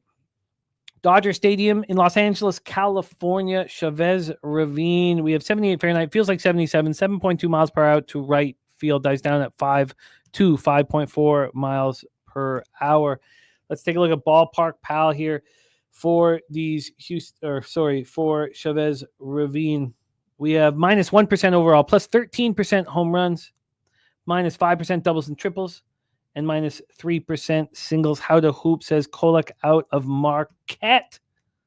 Steven Kolek, 3-2, 3.50 ERA, 1.32 whip, 34 strikeouts over 46 and a third. His last start wasn't good, 5-1 loss at the Diamondbacks, but he's been excellent on the road until that. It's been at home where he's been lit up, but even with those 4 earned runs, he's only allowed 7 earned runs in 6 starts on the road. Opponents hitting 227 against him. And lefties are raking, though. 286, 880 OPS. Let's take a look at the lefties in this Dodgers lineup. Now, I've made the mistake going over these lefties, unfortunately, because it's Ohtani, Freeman, Muncy, Conforto. You have Edman, who also hits lefties hard, turning the lineup over, expecting them to smash someone who's been getting hit by lefties. And that has not quite worked for me the last little bit. The Chilla says Padres smashing tonight. So let's roll into this one. We have Kolek getting hit by lefties, going up against Emmett Sheehan. So it's the 2025 debut of Emmett Sheehan. Of course, he had Tommy John last year, had it in May last year. And, his rehabs look pretty good. 4 outings in the minors, 3.97 ERA, 0.97 whip. Struck out 21 and walked 1 in 11 and a third. In AAA Oklahoma City last Thursday, he tossed 3 in a third inning, so likely we're operating on some sort of a workload description. Oh, yeah, I know him, Razor. That's dope, man. That's dope. Please give him our love, man. Say what up. Say what up to Mark. And Robert Franklin on the over. Justin McKelvey says Ohtani went 0 for 4 yesterday. If you know, you know. So he's going to hammer that. Padres last 30 days, just 237, 675 OPS versus righties, while the Dodgers 256, 786. And the Padres bullpen's over a run better than the Dodgers bullpen over the last 30 days. So let's take a look at the line history and hand it over to Jose for our final game on the MLB card. And then we'll review action and move on to WNBA. Sheehan and the Dodgers are minus 191. And it is Robleski who's going to come in as the primary. So Sheehan won't be in for very long, but he could go 3. This line opened up with the Dodgers minus 171. They're now minus 191. And from a total standpoint here, we have an under 9.5 at minus 105. Opened up at minus 111. So 6 cents of movement towards the over. And then when we get to the cash flow for this spot, we have 79% of the tickets on the Padres and 95% of the cash, and a 20-cent move towards the Dodgers. 70 and 70 on the under. I mean, makes me want to go right back to the Dodgers. Well, Mr. Bouquet, take it away. Yeah, I thought this line was really inflated. Personally, I stayed off. I don't want to back the Dodgers with Shaheen or Sheenan. I can't say his name. Shaheen, whatever. And Roblitsky out here. So I stayed off. It was Padres or nothing. But the fact that they're minus 200 with these slapdicks out there might be saying something on its own route. So I say nothing. Yeah, it definitely seems like a Dodgers smash spot if you guys ask me. I think minus 1.5. I mean, I don't give out run lines, guys. I might end up moving on this run line for the Dodgers tonight. I think they're going to take care of business here. They're up to a minus 200 at my book right now, minus 1.5 plus 105. Team total over 5.5, minus 105. Didn't end up tweeting it out yesterday, but I was on the Dodgers team total yesterday. I don't necessarily know if that's where I want to go back to the well here in this game, though, because I don't know. I don't even know if this game's going to go over again, honestly. I feel like this is going to be more of an under spot, and the Padres don't really get a lot on the board here. Padres have been struggling big time lately, guys. This team's over, 5-6 games over 500 now. This is one of the best teams in baseball. First month and a half into the season. This is a Dodgers spot. This is Dodgers smash, minus 1.5 plus 105. This might be a play I end up tweeting out later. I'm not going to do it yet just because this game is not for another 8 hours, but this is going to be a spot, guys, where if you follow me on Twitter, I'm most likely going to move on the Dodgers here in some sort of fashion, whether it's on the minus 1.5, whether I parlay them money line with something else, maybe a single with a player in this game. But this just seems to me like a clear-cut Dodgers spot, a lot of line movement towards the Dodgers as well from everything I'm seeing. So from the opener. So I like the Dodgers here on the run line. It's going to be a very heavy lean that I might end up moving on at some point tonight. I'll tweet it out if I do, though.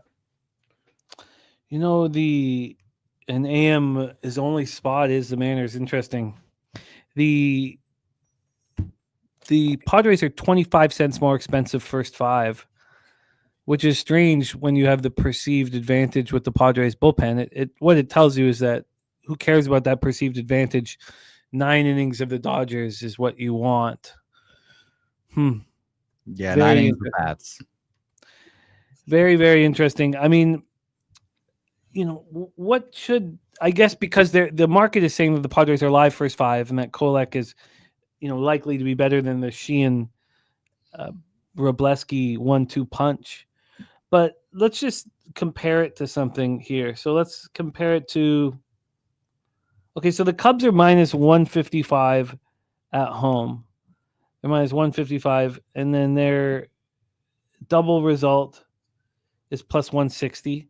Okay, so that makes perfect sense because I thought that then the Dodgers double results plus 125, and for a team that's minus 205 or 200 full game, it doesn't make any. I mean, it doesn't quite make sense here to me. It doesn't make sense.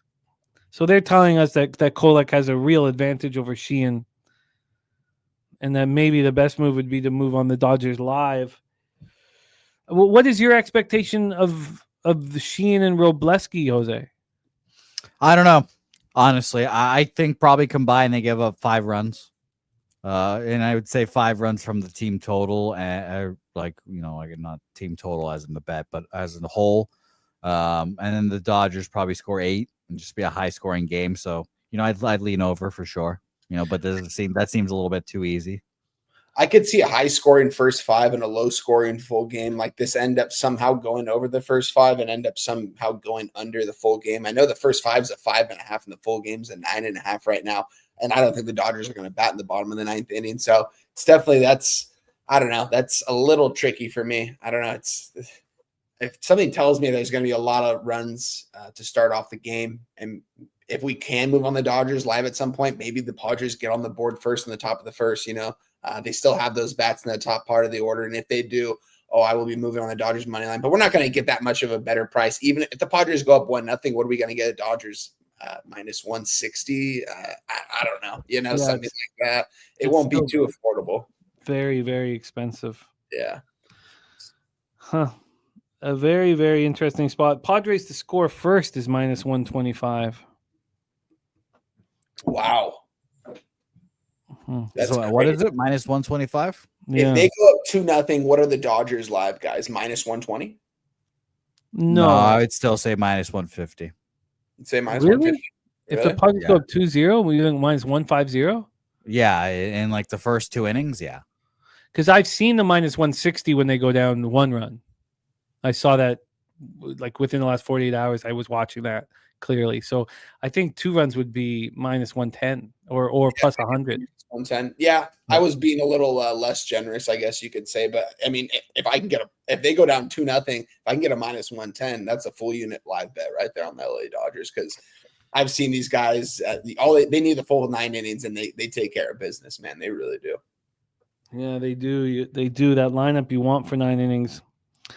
Wow, I'm surprised that it's a 25-cent difference when Kolek gets hit hard by lefties, and there are lefties in this lineup that are extremely dangerous, and you have Shohei coming off an 0-4 day.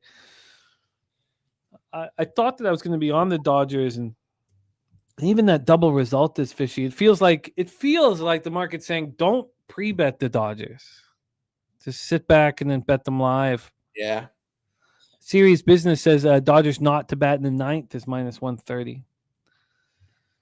And Justin McKelvey says, dude hasn't pitched since 2023, talking about Sheehan. I think you were thinking, Jose, of the Dubai Golden Shaheen. There's a big horse race that I'm sure you care very much about. Yeah, I think about it often. Yeah. All right.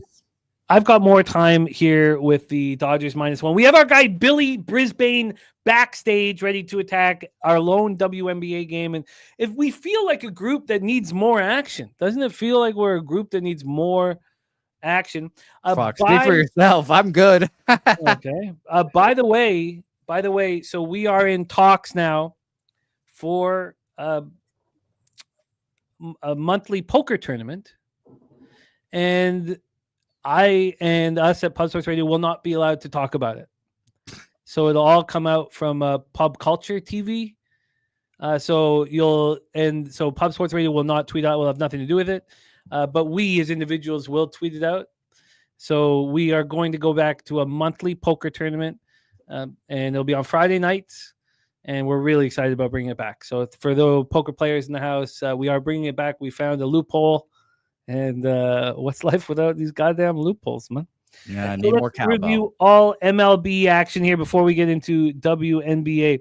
We have Taint play of the day is the Jays. Also, Houston, Kansas City, and Philadelphia.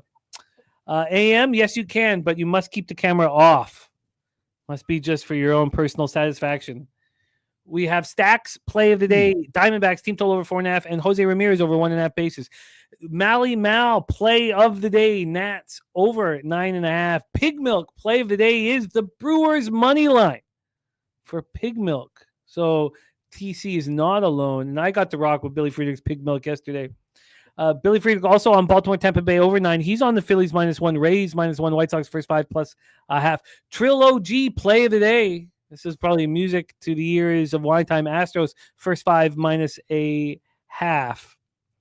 We have Spooner on the Phillies minus 1, Orioles money line, and Cubbies minus 1. 9 Legacy on the Phillies, Yankees, Rays, and Nationals. We have free bands. Oh, that's for tomorrow. But the bonus play for today is Mariners plus 107. By the way, free band play today is Pacers team total under 108. With the possible calf injury and the closeout game on the road and the ability of the star players to really be stars, on the road, and the role players to kind of get quieter, I think Operation Garcia will be in effect tomorrow night for the first time since the game ones. And we'll talk about that, in due time. Red Sox Mariners here. I don't have a lot of action. I'm going to go over all of this again, but I am going to bet the over 6.5 in Pirates Tigers, not expecting the game to go. I'm going to be on the Rockies first 3 and first 5, not expecting the game to go. I'd love to be on the over 9.5 in the Angels Yankees. I don't know if I can do that. Spooner saying looking at Diamondbacks money line, and Tariq B play of the day is the over 9 in the Diamondbacks Jays. Let me get that copied and pasted. I'll be right under our guy Matty Ice's Taint play of the day. Then we have that. I'm looking at that full game over in Twins Reds, but I don't think that game goes. I'm letting you guys have the Orioles. I want the over 8.5 in Cardinals White Sox. I don't think that game goes. For a game that is going to go, I'm on the first 3 under. I have one first 3 under. I'm in a big losing streak on my first 3 unders. We'll have all the records up for the first 3 unders tomorrow. Oh, speaking of tomorrow, we'll get into that here shortly. First 3 under, full game under for the Royals Rangers. And then I'm still interested in that Cubs -1. I just want more time. It looked like one time was going to move on. He didn't.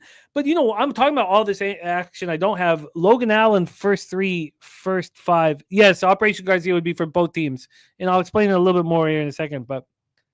And then I've got to decide what to do with the Dodgers. So the Dodgers and the Cubs as big favorites, I got to sit with a little more. But that is my action. Wine Time Sports. He whom has a plus 15.72 unit record on our show, plus 10.92% ROI with an average line of plus 100. Wine Time, please review your action, my friend. Yeah, kind of a fairly lighter card for me today on the show, guys, but I've got a couple question marks next to some games that we'll talk about after I give you my official action.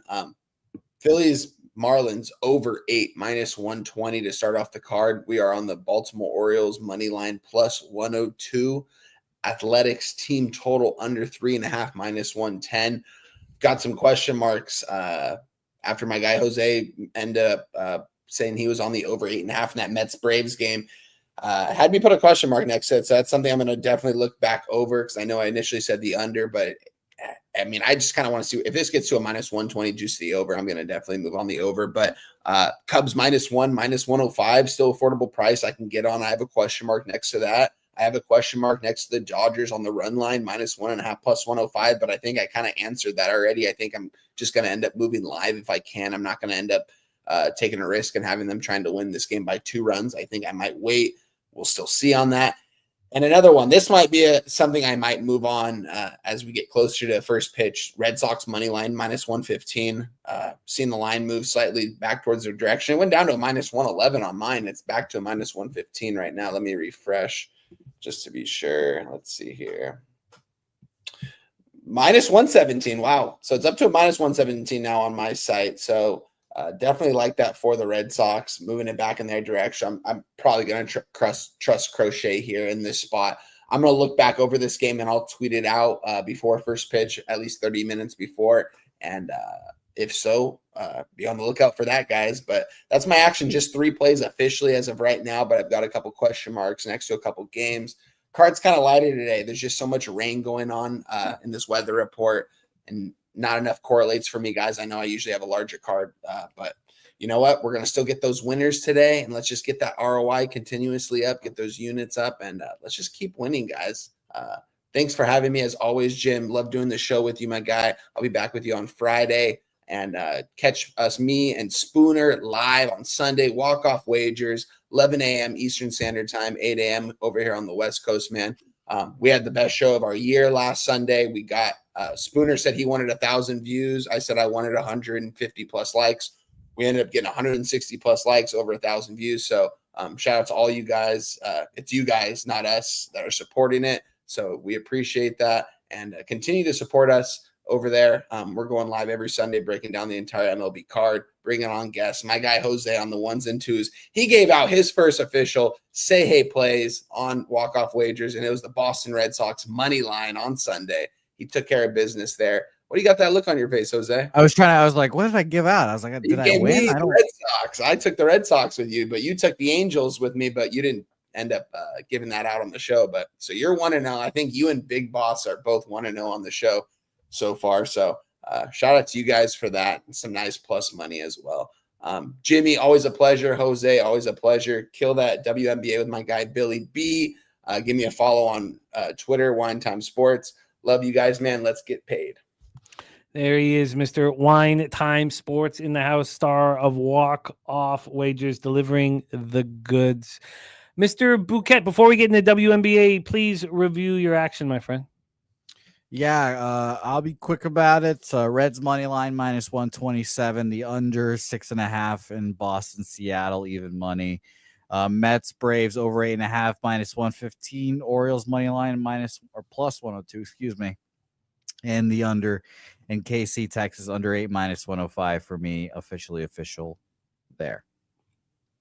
Go get that money, Jose. Yeah. Yes, and Rem is right. That was a long intro. I felt like I was in the upside down there for a second, Rem. But shout out to you guys. Let's go make some back cash, and good luck in the WNBA, because I'm sure this Connecticut Sun team is going to be fired up to play today. Yeah, I'm excited about this Connecticut Sun team.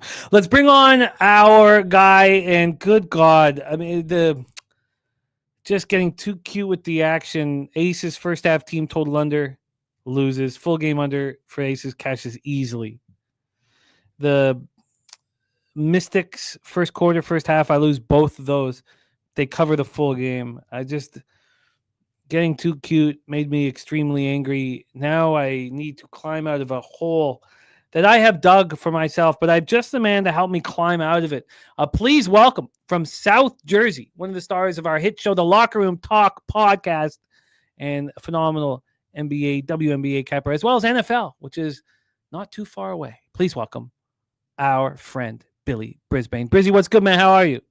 Doing good. I feel for you though, Jim. I had a bad WNBA day yesterday myself, and then summarized it up by breaking the laptop after the Sparks game by accident. Oh shit, that sucks. That sucks. AM says Sun covered by the half. I'll take it though. I wanted the Connecticut Sun first quarter, and now that's what I want here, Brizzy. So let's break it down. I'm shook. I got money back by moving live on the Liberty, which helped. Moving live on the Mystics, which helped. But I'm still. Oh, and also Minnesota, the Lynx. So all of that helped, but still, it was panic driven, and anger driven. And I was watching the Orioles get crushed. It was not fun, but. Let's roll into this one and let's see if we can bounce back for pre-flop action. Phoenix Mercury 8-4, 2-2 on the road at Connecticut Sun, 2-9, 1-4 at home. We're at the Mohegan Sun Arena, the Mohegan Sun Casino, a spot that Brizzy knows very well. Let's get into the line history and the cash flow for this one. This is bad already because the bet I want to make was the bet I almost made yesterday, and that doesn't work out well for me. But we have the Connecticut Sun on the second half of a back-to-back, and there's different ways of looking at it, and we'll hear what Brizzy has to say. But again, I got smacked again backing the team in their first game, after losing a player to injury. I got to stop it. I've got to just stop. The Sparks was terrible, terrible play. But here we have Connecticut opening up at plus 13. Now they're plus 14.5. Everything you read, every site you read is on the Mercury. Everything. Everybody's Mercury. Yes, young native Tino, we do have a Discord, and we have news about the Discord that we're going to be talking about here very shortly. We're going to be announcing in the next little while. But we have big plans for our Discord. So, yes, we will be discussing that here. And we do have one. So, Jose will pop the Discord link in the chat here. So, we have the 1.5 point move towards the Mercury. And again, I said every article that I saw, everybody's on the Mercury. From a total standpoint here, we have a 158. This total is climbing. It opened up at 155.5. Now it's 158. It's juiced to the over. When we get to the cash flow here, we have 63% of the tickets on Connecticut and 64% of cash. I'm surprised to read that. 63% of tickets on the over, 90% cash on the under. And yes, this keeps climbing. So interesting. Sun, as I said, on the second half back-to-back after falling 88-71 to Indiana last night. So we talked about the Suns' biggest issue. It's the perimeter. They can't hit threes and they can't defend. And it was in play yesterday. They shot 14.3 from 3. Their starters went 0 for 12 from 3. They're last in the league from the field. They're second last in three-point shooting. They look terrible. While their starters couldn't hit a 3, Indiana's starters got anything they want from three-point land. That game was a close game up until the second half. Like the first half of that game was pretty close back and forth. Connecticut was down a point at that quarter after a quarter. That was what I wanted. And look, I want to go back to that because the way I see it. So everyone's saying, if you read the articles, they're like, the Connecticut Sun were in a real physical game. They're going to be tired. They're going to be exhausted. And you know what I see? They were just in a physical playoff type game, and they're locked in. Now they have to travel back home. I don't want them full game, but why wouldn't I want them first quarter? They couldn't hit a 3-point to save their lives. They played tough. Tina Charles scores for 20 points, but she was tied for a game worst minus 23. She was 6 of 17 from the field. Mr. Belvedere is leaning Sun plus the points. And we got TJ's action here. I'll copy and paste and we'll go over it here at the end of the show. Thank you, TJ. And I'm with you, TJ, on that over 6.5 in the Detroit game. I love it. Mercury coming in off their second straight win, 76-78 at Las Vegas on Sunday. Vegas is trash right now without Asia Wilson. Sabali goes for 22 and 9. Alyssa Thomas goes for 14 points and 13 assists. And Whitcomb looked great off the bench with 18 points. So here we go. Billy Brisbane. I couldn't fucking believe. I think the capping was fine. The betting was terrible, other than the sparks. And I should have succeeded yesterday, and I did not. And now all of a sudden, my record is absolute trash. Take it away for us. I need to start winning. Mercury Sun. Yeah, what comes out, by the way, for this game. The only thing that it sounds good in theory, but the only thing that I would say is if there is ever a team that is going to be eager to play the Connecticut Sun, it's going to be Alyssa Thomas coming back for her first time for the Connecticut Sun. She's basically like the star of the Phoenix Mercury. The Sun kind of had their franchise blow up in flames in that series last year. And now you have Alyssa Thomas return back to the Mohegan Sun on the second night of a back-to-back. I think they're going to be locked in defensively tonight. Clea Copper looked pretty good since she's came back in action for Phoenix. And I just feel like this is going to be a game that's a dead under. Like Connecticut last night is a spot that they're going to get up for against Indiana. And Indiana, they know their back is against the wall. J.G. Sheldon and Caitlin Clark's freaking rivalry goes back to college. I mean, she played at Ohio State. So I think their energy and focus was on last night's game, not tonight's game. And I feel like Phoenix has been waiting for Connecticut. Alyssa Thomas has been bitten at the chomps for this game. I actually played her over 8.5 assists, minus 136. Going over assist prop 3 out of 3 last game. So 2 games that she's came back and the one that she got hurt in since coming back from injury. I mean, Sun worst defense in the league, last in paint defense, second last in guarding spot up. With Salby back and Copper, I think we're finally going to start seeing the full Phoenix offense. The only thing that kind of scares me from backing them from a team total or an over perspective is no Sammy Whitcomb off the bench tonight. We always talk about in the NBA, it's usually like the bench players and stuff like that that really can help drive a total or something like that to for it to go over with the bench minutes and stuff like that. But I just like Alyssa Thomas over 8.5 assists. Full game lean would be towards the under here. Spread wise, I mean, laying 14.5 points in the WNBA is fucking ridiculous. But I guess like reluctantly, I would take the Sun plus the 14.5. But in my heart, I would just want to stay off the spread in this one. Like Alyssa Thomas coming back to Connecticut. If there's ever a person in the WNBA that actually gives a fuck about playing in Connecticut, number 1 would probably be Paige Beckers, and number 2 would probably be Alyssa Thomas. Makes absolute sense. Absolute sense. So AM says Sun playing last night, traveling from Indy back home. Meanwhile, Mercury probably were in Connecticut watching the game last night. I don't see Sun getting up for this game.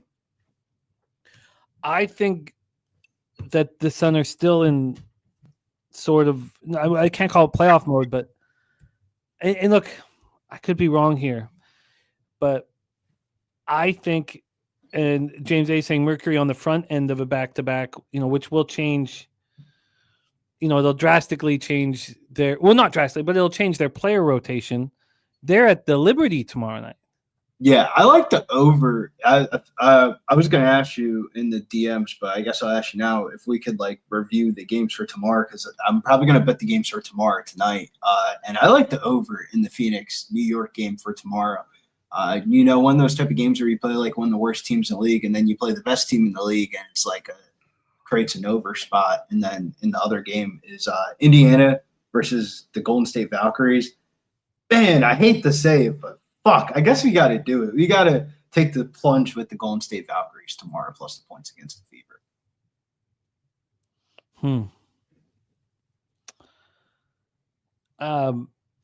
So and that makes AM like the Mercury even more. See, I think I think they're really going to make sure that their players are ready to go tomorrow night, and we already kind of felt that with, with Whitcomb not playing. Why is Whitcomb not playing? To be honest with you, I have no idea. I mean, Is she being rested or is she hurt? I think she's like it says hurt, but in reality, I think she's just being rested for tomorrow. Because I played her in daily fantasy literally in the last game. I don't remember seeing anything about it. So I think this is really the Alyssa Thomas show tonight. Like we talked about Kalia Copper coming back, but I don't think she's really relevant. I think this is Alyssa Thomas, go out there and do whatever the fuck you want. Let's gear up for tomorrow.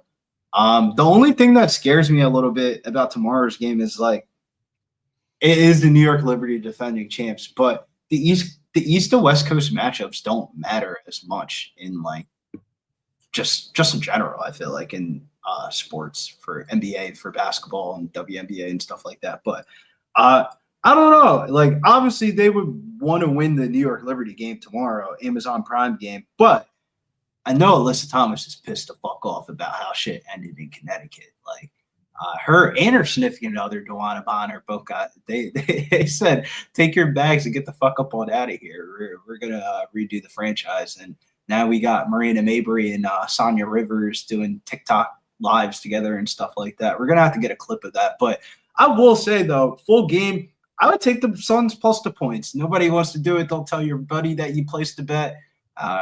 Maybe not one you want to tweet out, but one you want to keep in your bet slips, because 14.5 points in the WNBA. How many times have we seen WNBA lines, double digits, just end up playing out weird by the end of the game?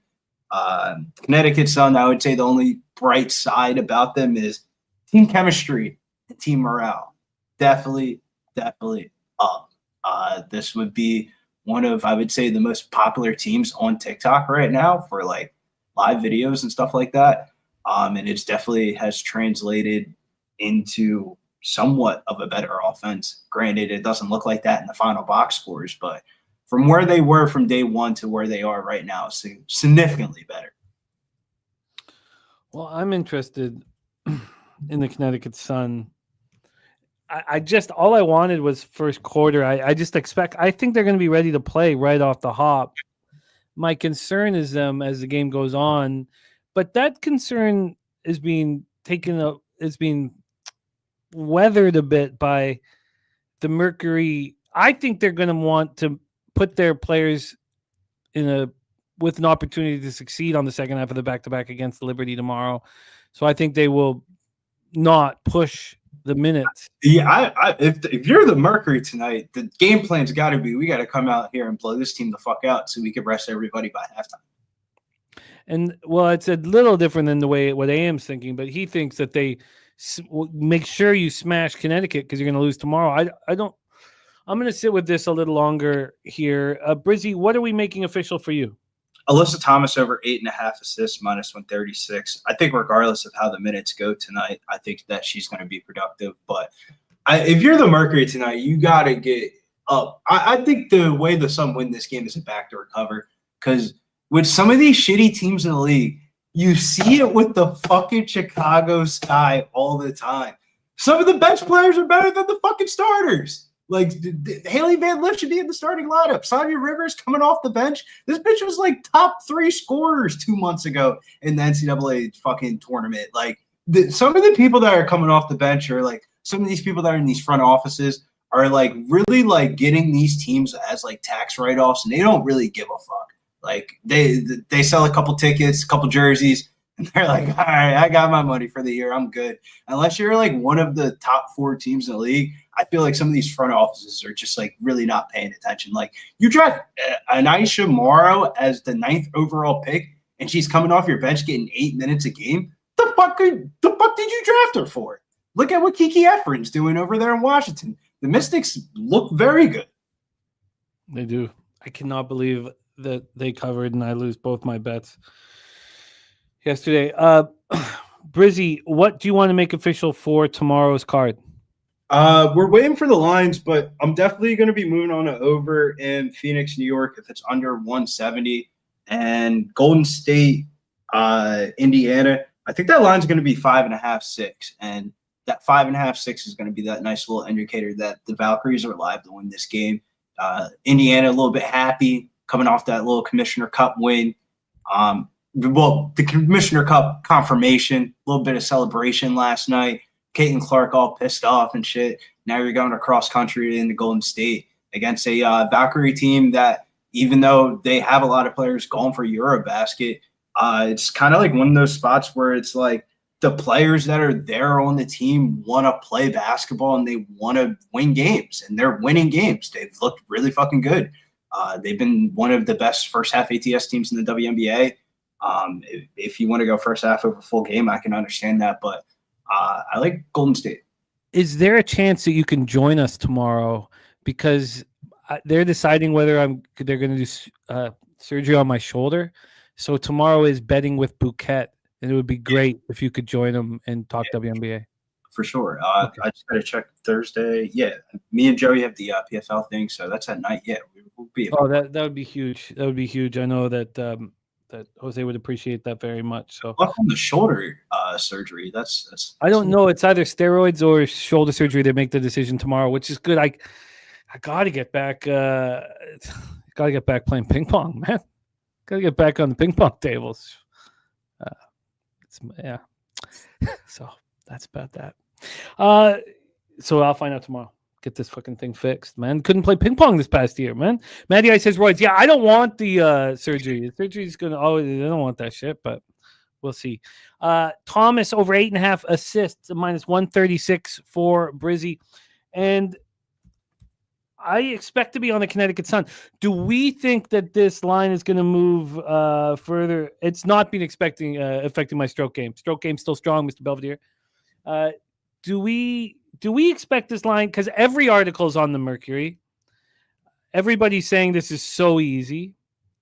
We have, even here in the chat that Mark A says Mercury are the better team. Don't overthink it. Everybody on the Mercury, everybody thinking this is so easy. Do we expect this line to move further than this 14.5? Do we? WNBA sharps are going to outweigh the public here. It feels like the sharps are on the Sun and the under. I want the Sun first quarter. I think they're still going to be locked in. The first half is a 9, and the full game is a 14.5. That's a big difference. Expecting a possible late cover or expecting the Mercury to be wary of minutes with the Liberty playing next. I would rather take a full game than first quarter of man, I don't know what it is about the WNBA, but sometimes I don't know, there's just a huge drop off in talent between the third and fourth best players on teams of the third and fourth best player on the Mercury, 10 times better. Natasha Mack coming off the bench for the Phoenix Mercury would be a star player in Connecticut. All right, well, I will spend more time on this one. And Marquez says not easy. 14 points is scary. He played the 12.5. Okay. I'm going to get involved with the Connecticut Sun. I feel like. So let me ask you this final question. Do you feel like that the physicality of the game against the Fever last night hurts or helps the Connecticut Sun here? Because in all the articles they're saying, it hurts them. And I don't necessarily feel that way. So that's the question. Does the physicality from last night's game hurt or help the Connecticut Sun? I think it could help them, but the Connecticut Sun really go as far as Marina Mabry wants to. If Marina Mabry wants to play tonight, then the Connecticut Sun are live to win any fucking basketball game. I mean, when she goes off, she goes off. But when she doesn't give a fuck and she's just bitching at the referees and whiny face and stuff like that, and she's not really playing, then that's how the Connecticut Sun are getting blown out by 40, 50 points a game. And it's really hard to predict if we're going to get Marina Mabry locked in or not. And last night she was locked in because as soon as Caitlin Clark came off that pick, she was boom, threw her right down.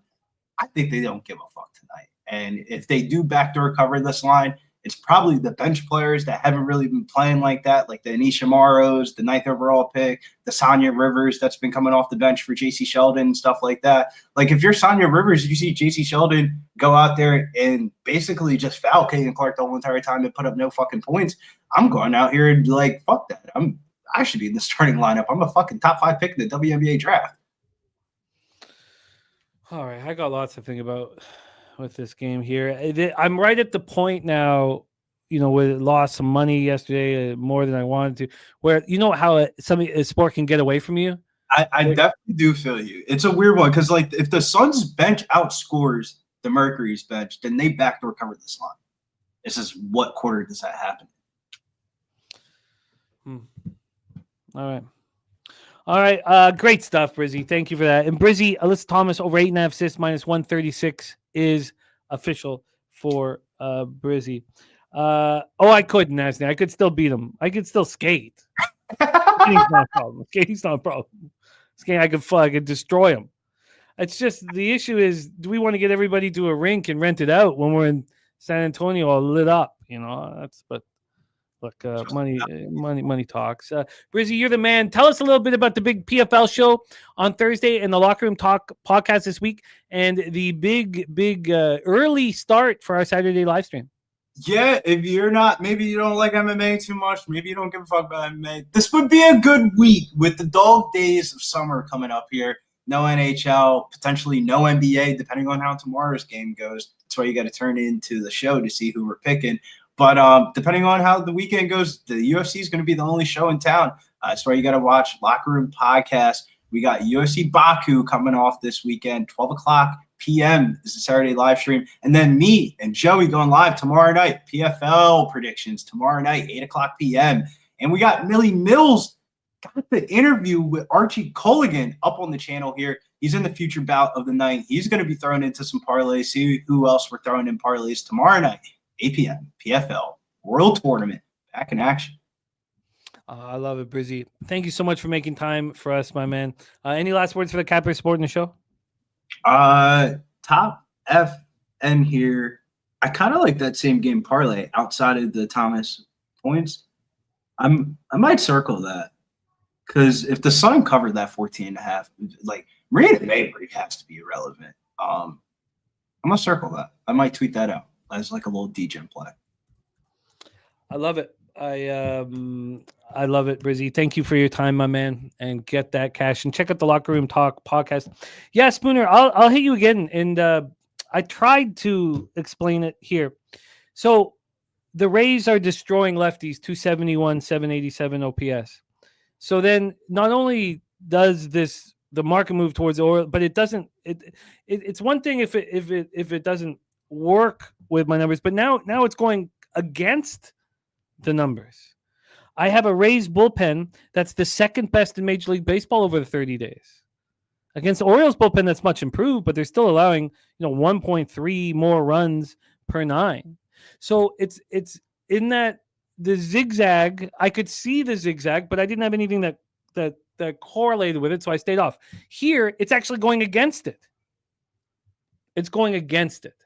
So if I don't have anything that correlates with it, but the market's telling me that, I've got to blindly bet it.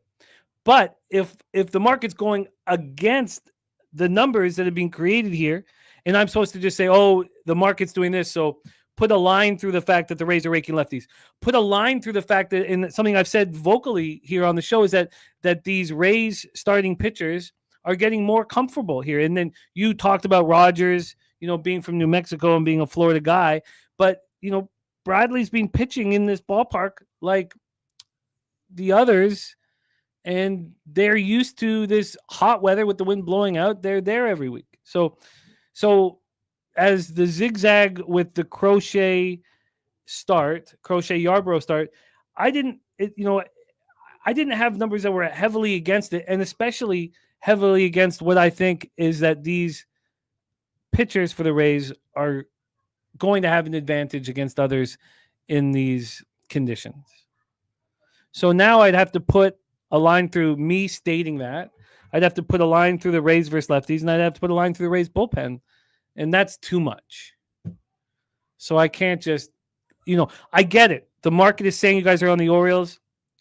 I understand the market is telling you the Orioles is the play, and I should trust the Orioles most of the time. Jerry Davis says Baltimore last 50 innings, bullpen 1.13 ERA. Yes, they've been excellent. But I also, Jerry Davis, and this is an issue that I have with, is I always want more sample size.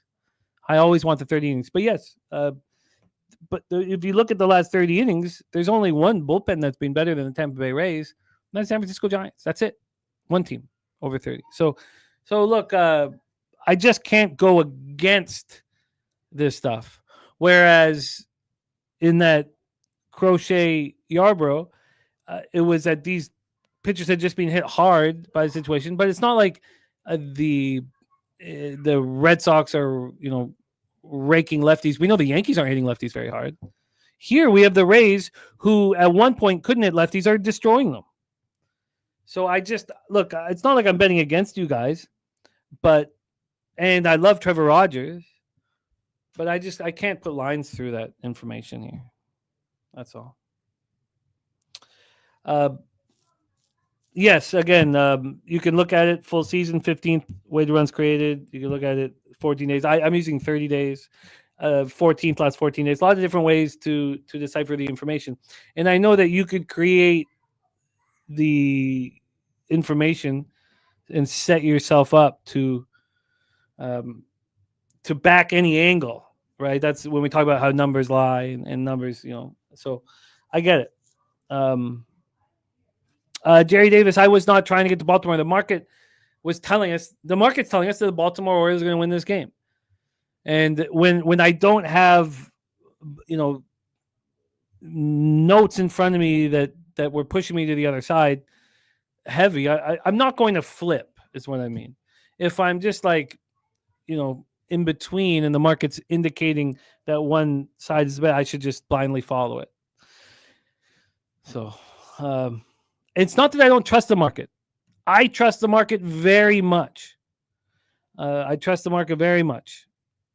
And I trust that you guys are going to get paid. But I'm not, as we move forward in this point in the bit, especially with me struggling right now, I'm not just going to completely back off of my feelings about the Rays pitchers in this environment and then the bullpen and the lefties. So, definitely, Matty Ice. Games at 4 p.m., so it should be good till 2:30. So let's get you on here for Matty Ice. Also, with the schedule being changed and less action on Thursdays as we move forward, I can't do it tomorrow, but I want stacks on Thursdays as well, live here. Mr. Belvedere said missed the KC breakdown. Yes, I like that game here. So let's move over to it here. I'm on the first 3 under in the full game under. In that one, that's the only first 3 under, and I'm on a losing streak with first 3 unders. So that's that. Let's bring Jose back in action, and let's put a bow on today's proceedings. We have betting with Bouquet tomorrow. Bobano will be his first guest.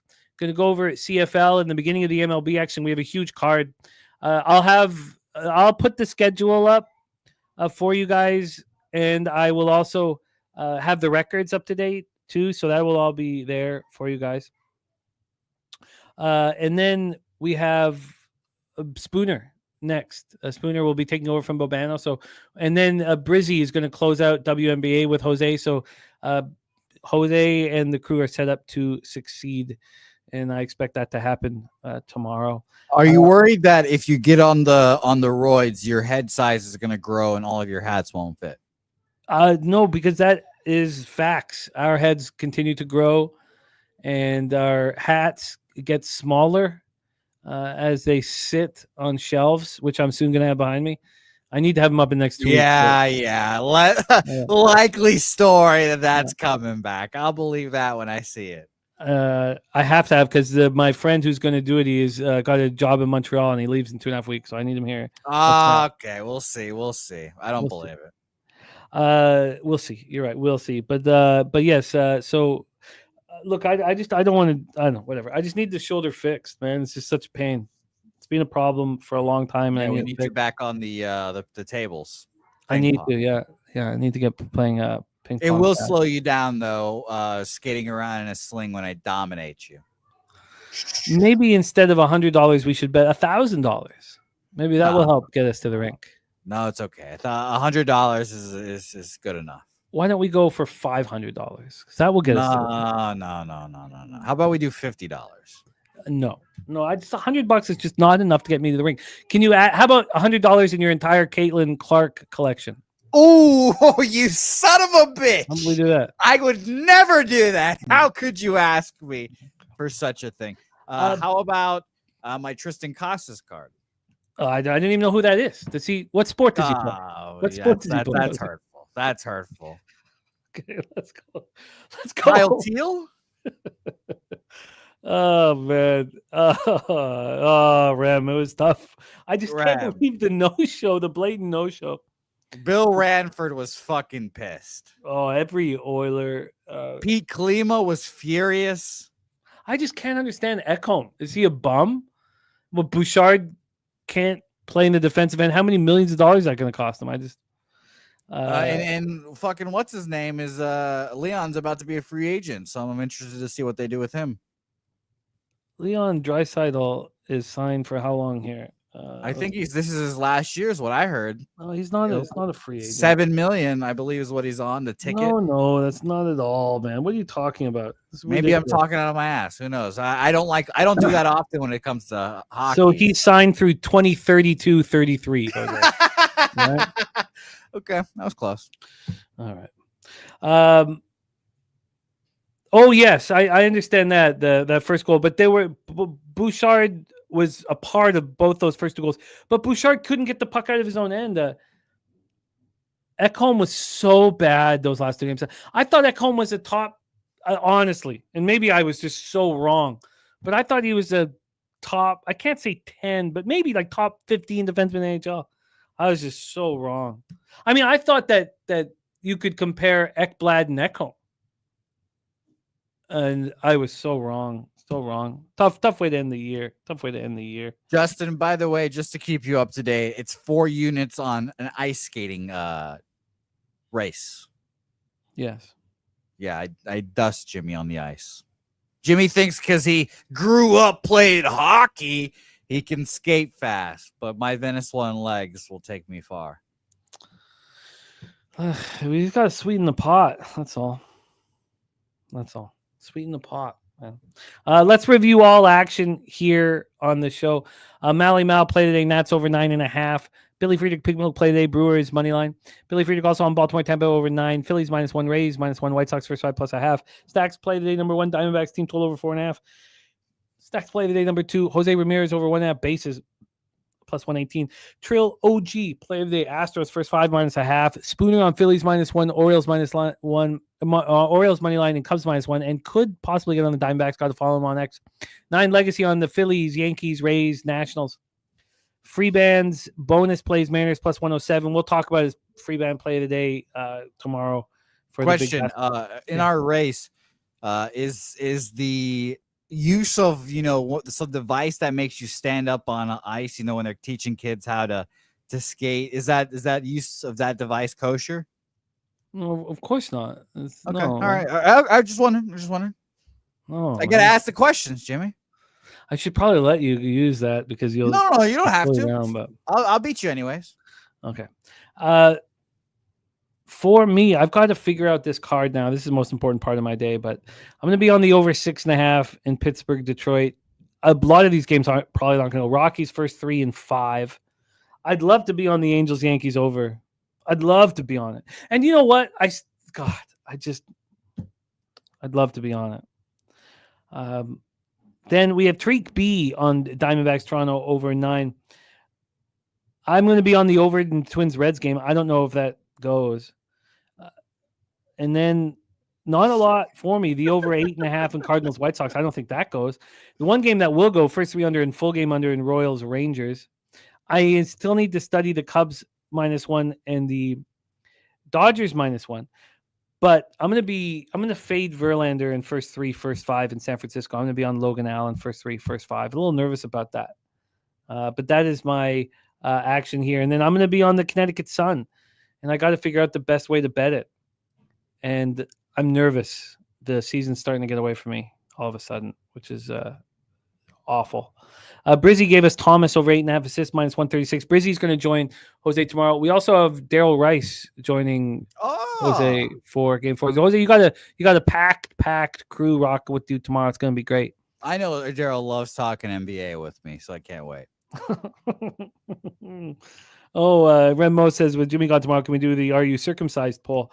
Yes, that's up to Jose. It's a good question, Rem. He also, by the way, said Jimmy beats Jose skating backwards. I'll bet anyone a flank steak that circumcised clown loses. Circumcised clown, man. Rem's obviously got a little foreskin. Calling me a circumcised clown. He played his cards there. Rem got that fucking old bacon shrimp roll on your fucking cock. I see. Todd talking about CFL. Well, we're going to hear Bobano's looks in CFL tomorrow, but I can tell you that, and I'm going to send my action to Jose, but I want to back the Elks. This line's moving towards the Alouettes. They're now 6.5. I want to back them. Should I cosplay as you tomorrow during the CFL? Sorry? Should I cosplay as you tomorrow during CFL and give out your action like you? No, you should not. Okay. No. You can give up my action though, but you have to do that as Jose. We have the total here 48.5. I want unders. But I think now after being, watching these games, that the first half unders are cashing nonstop and the full games are questionable. So I think it'll probably just be a first half under at this point. And then I can't back the Argos after what I'm watching, but the Rough Riders with their second road game in a row, I don't trust them. And then when we get to the Saturday action for Red Black Stamps, the fact that the Red Blacks are favored over the Stamps is enormously telling, enormously with the Stamps at home. Drew Brown's obviously coming back. It's such a shocking line and it's not moving. I'm astonished. And then for the Bombers-Lions game, it looks like Jeremiah Masoli might be starting at quarterback for the BC Lions.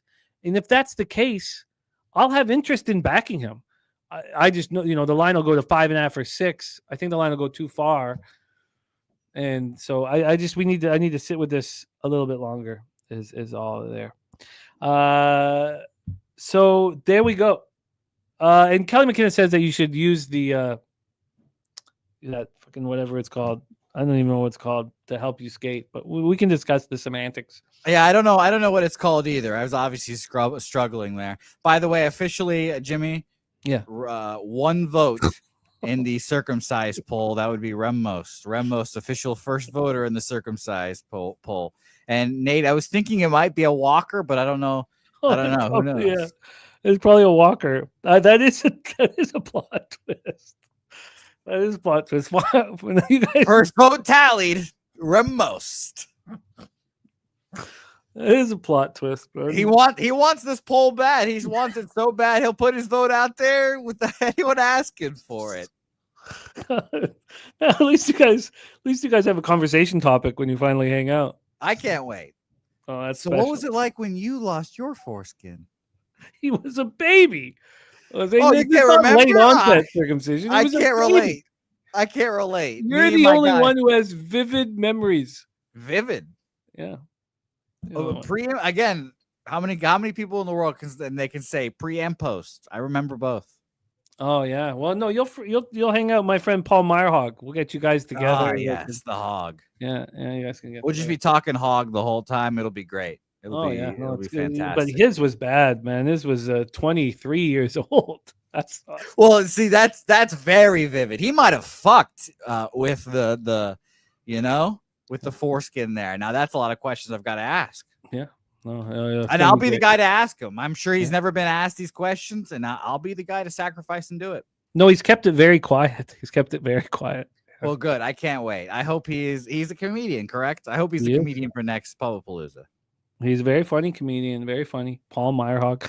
Maybe we could collab on something. We could during his set, he could invite me on and we could just swap stories of circumcision. A novel is what you should collab on. I think it should be a heartfelt novel. I like it. it'd be, you'd have the first half of the book. My Hog would have the second half of the book. 2 stories, same snip.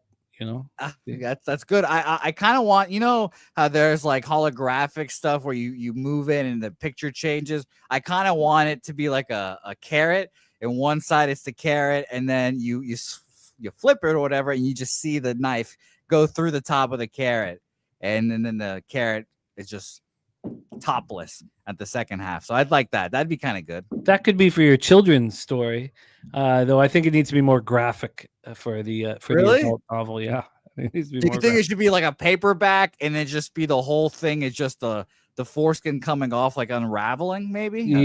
I do. I mean, it should be a pop-up book as well. Now we're talking. Yeah.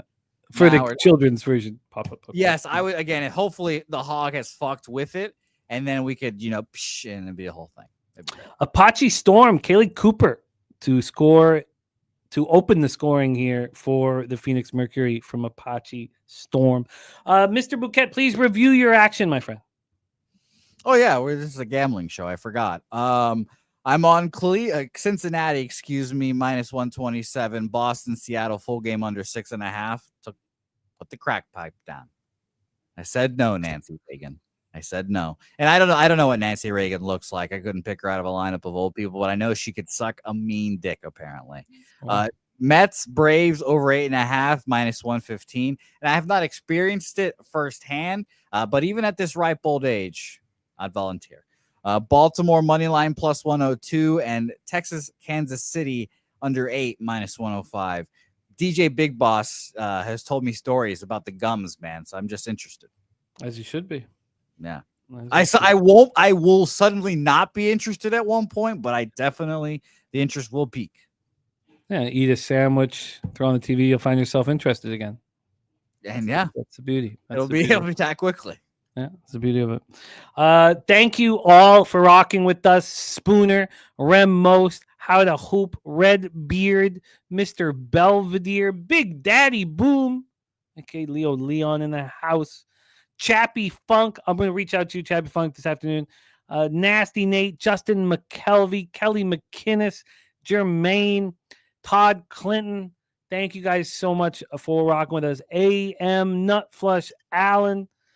Thank you guys. Mark A. We had Chill Will, Lil Domo, Jerry Davis, Maddie Ice. Thank you guys. Old E, Top MF in here. Thank you guys. Truly. Mark A. Thank you. Nasty Nate. Thank you guys. Now and Redbeard says I think it's on cover 14. I'm excited about that game. Not gonna have a ton of action. But the action you have, you must cash. Thank you for rocking with us. Jose, can you please bless our action and leche us into the future? I will bless us into the future here. I definitely thought you were about to say Red Beer had some foreskin thoughts, but I guess we'll leave those for later, ladies and gents. For your big show tomorrow. Yes. And by the way, Lynn with another good comment. Lynn coming with the heat of the comments recently. Shout out to you, Lynn Belvedere. He said, Jimmy called in everyone to cover like a parent leaving town for the weekend. Very true. Very true.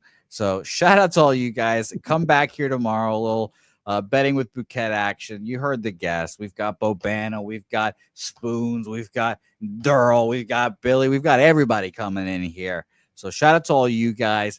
Let's have a great day today because we fucking need it. We fucking need it bad after yesterday. So let's go out there and milk these motherfuckers in leche. Hey, los bookmakers.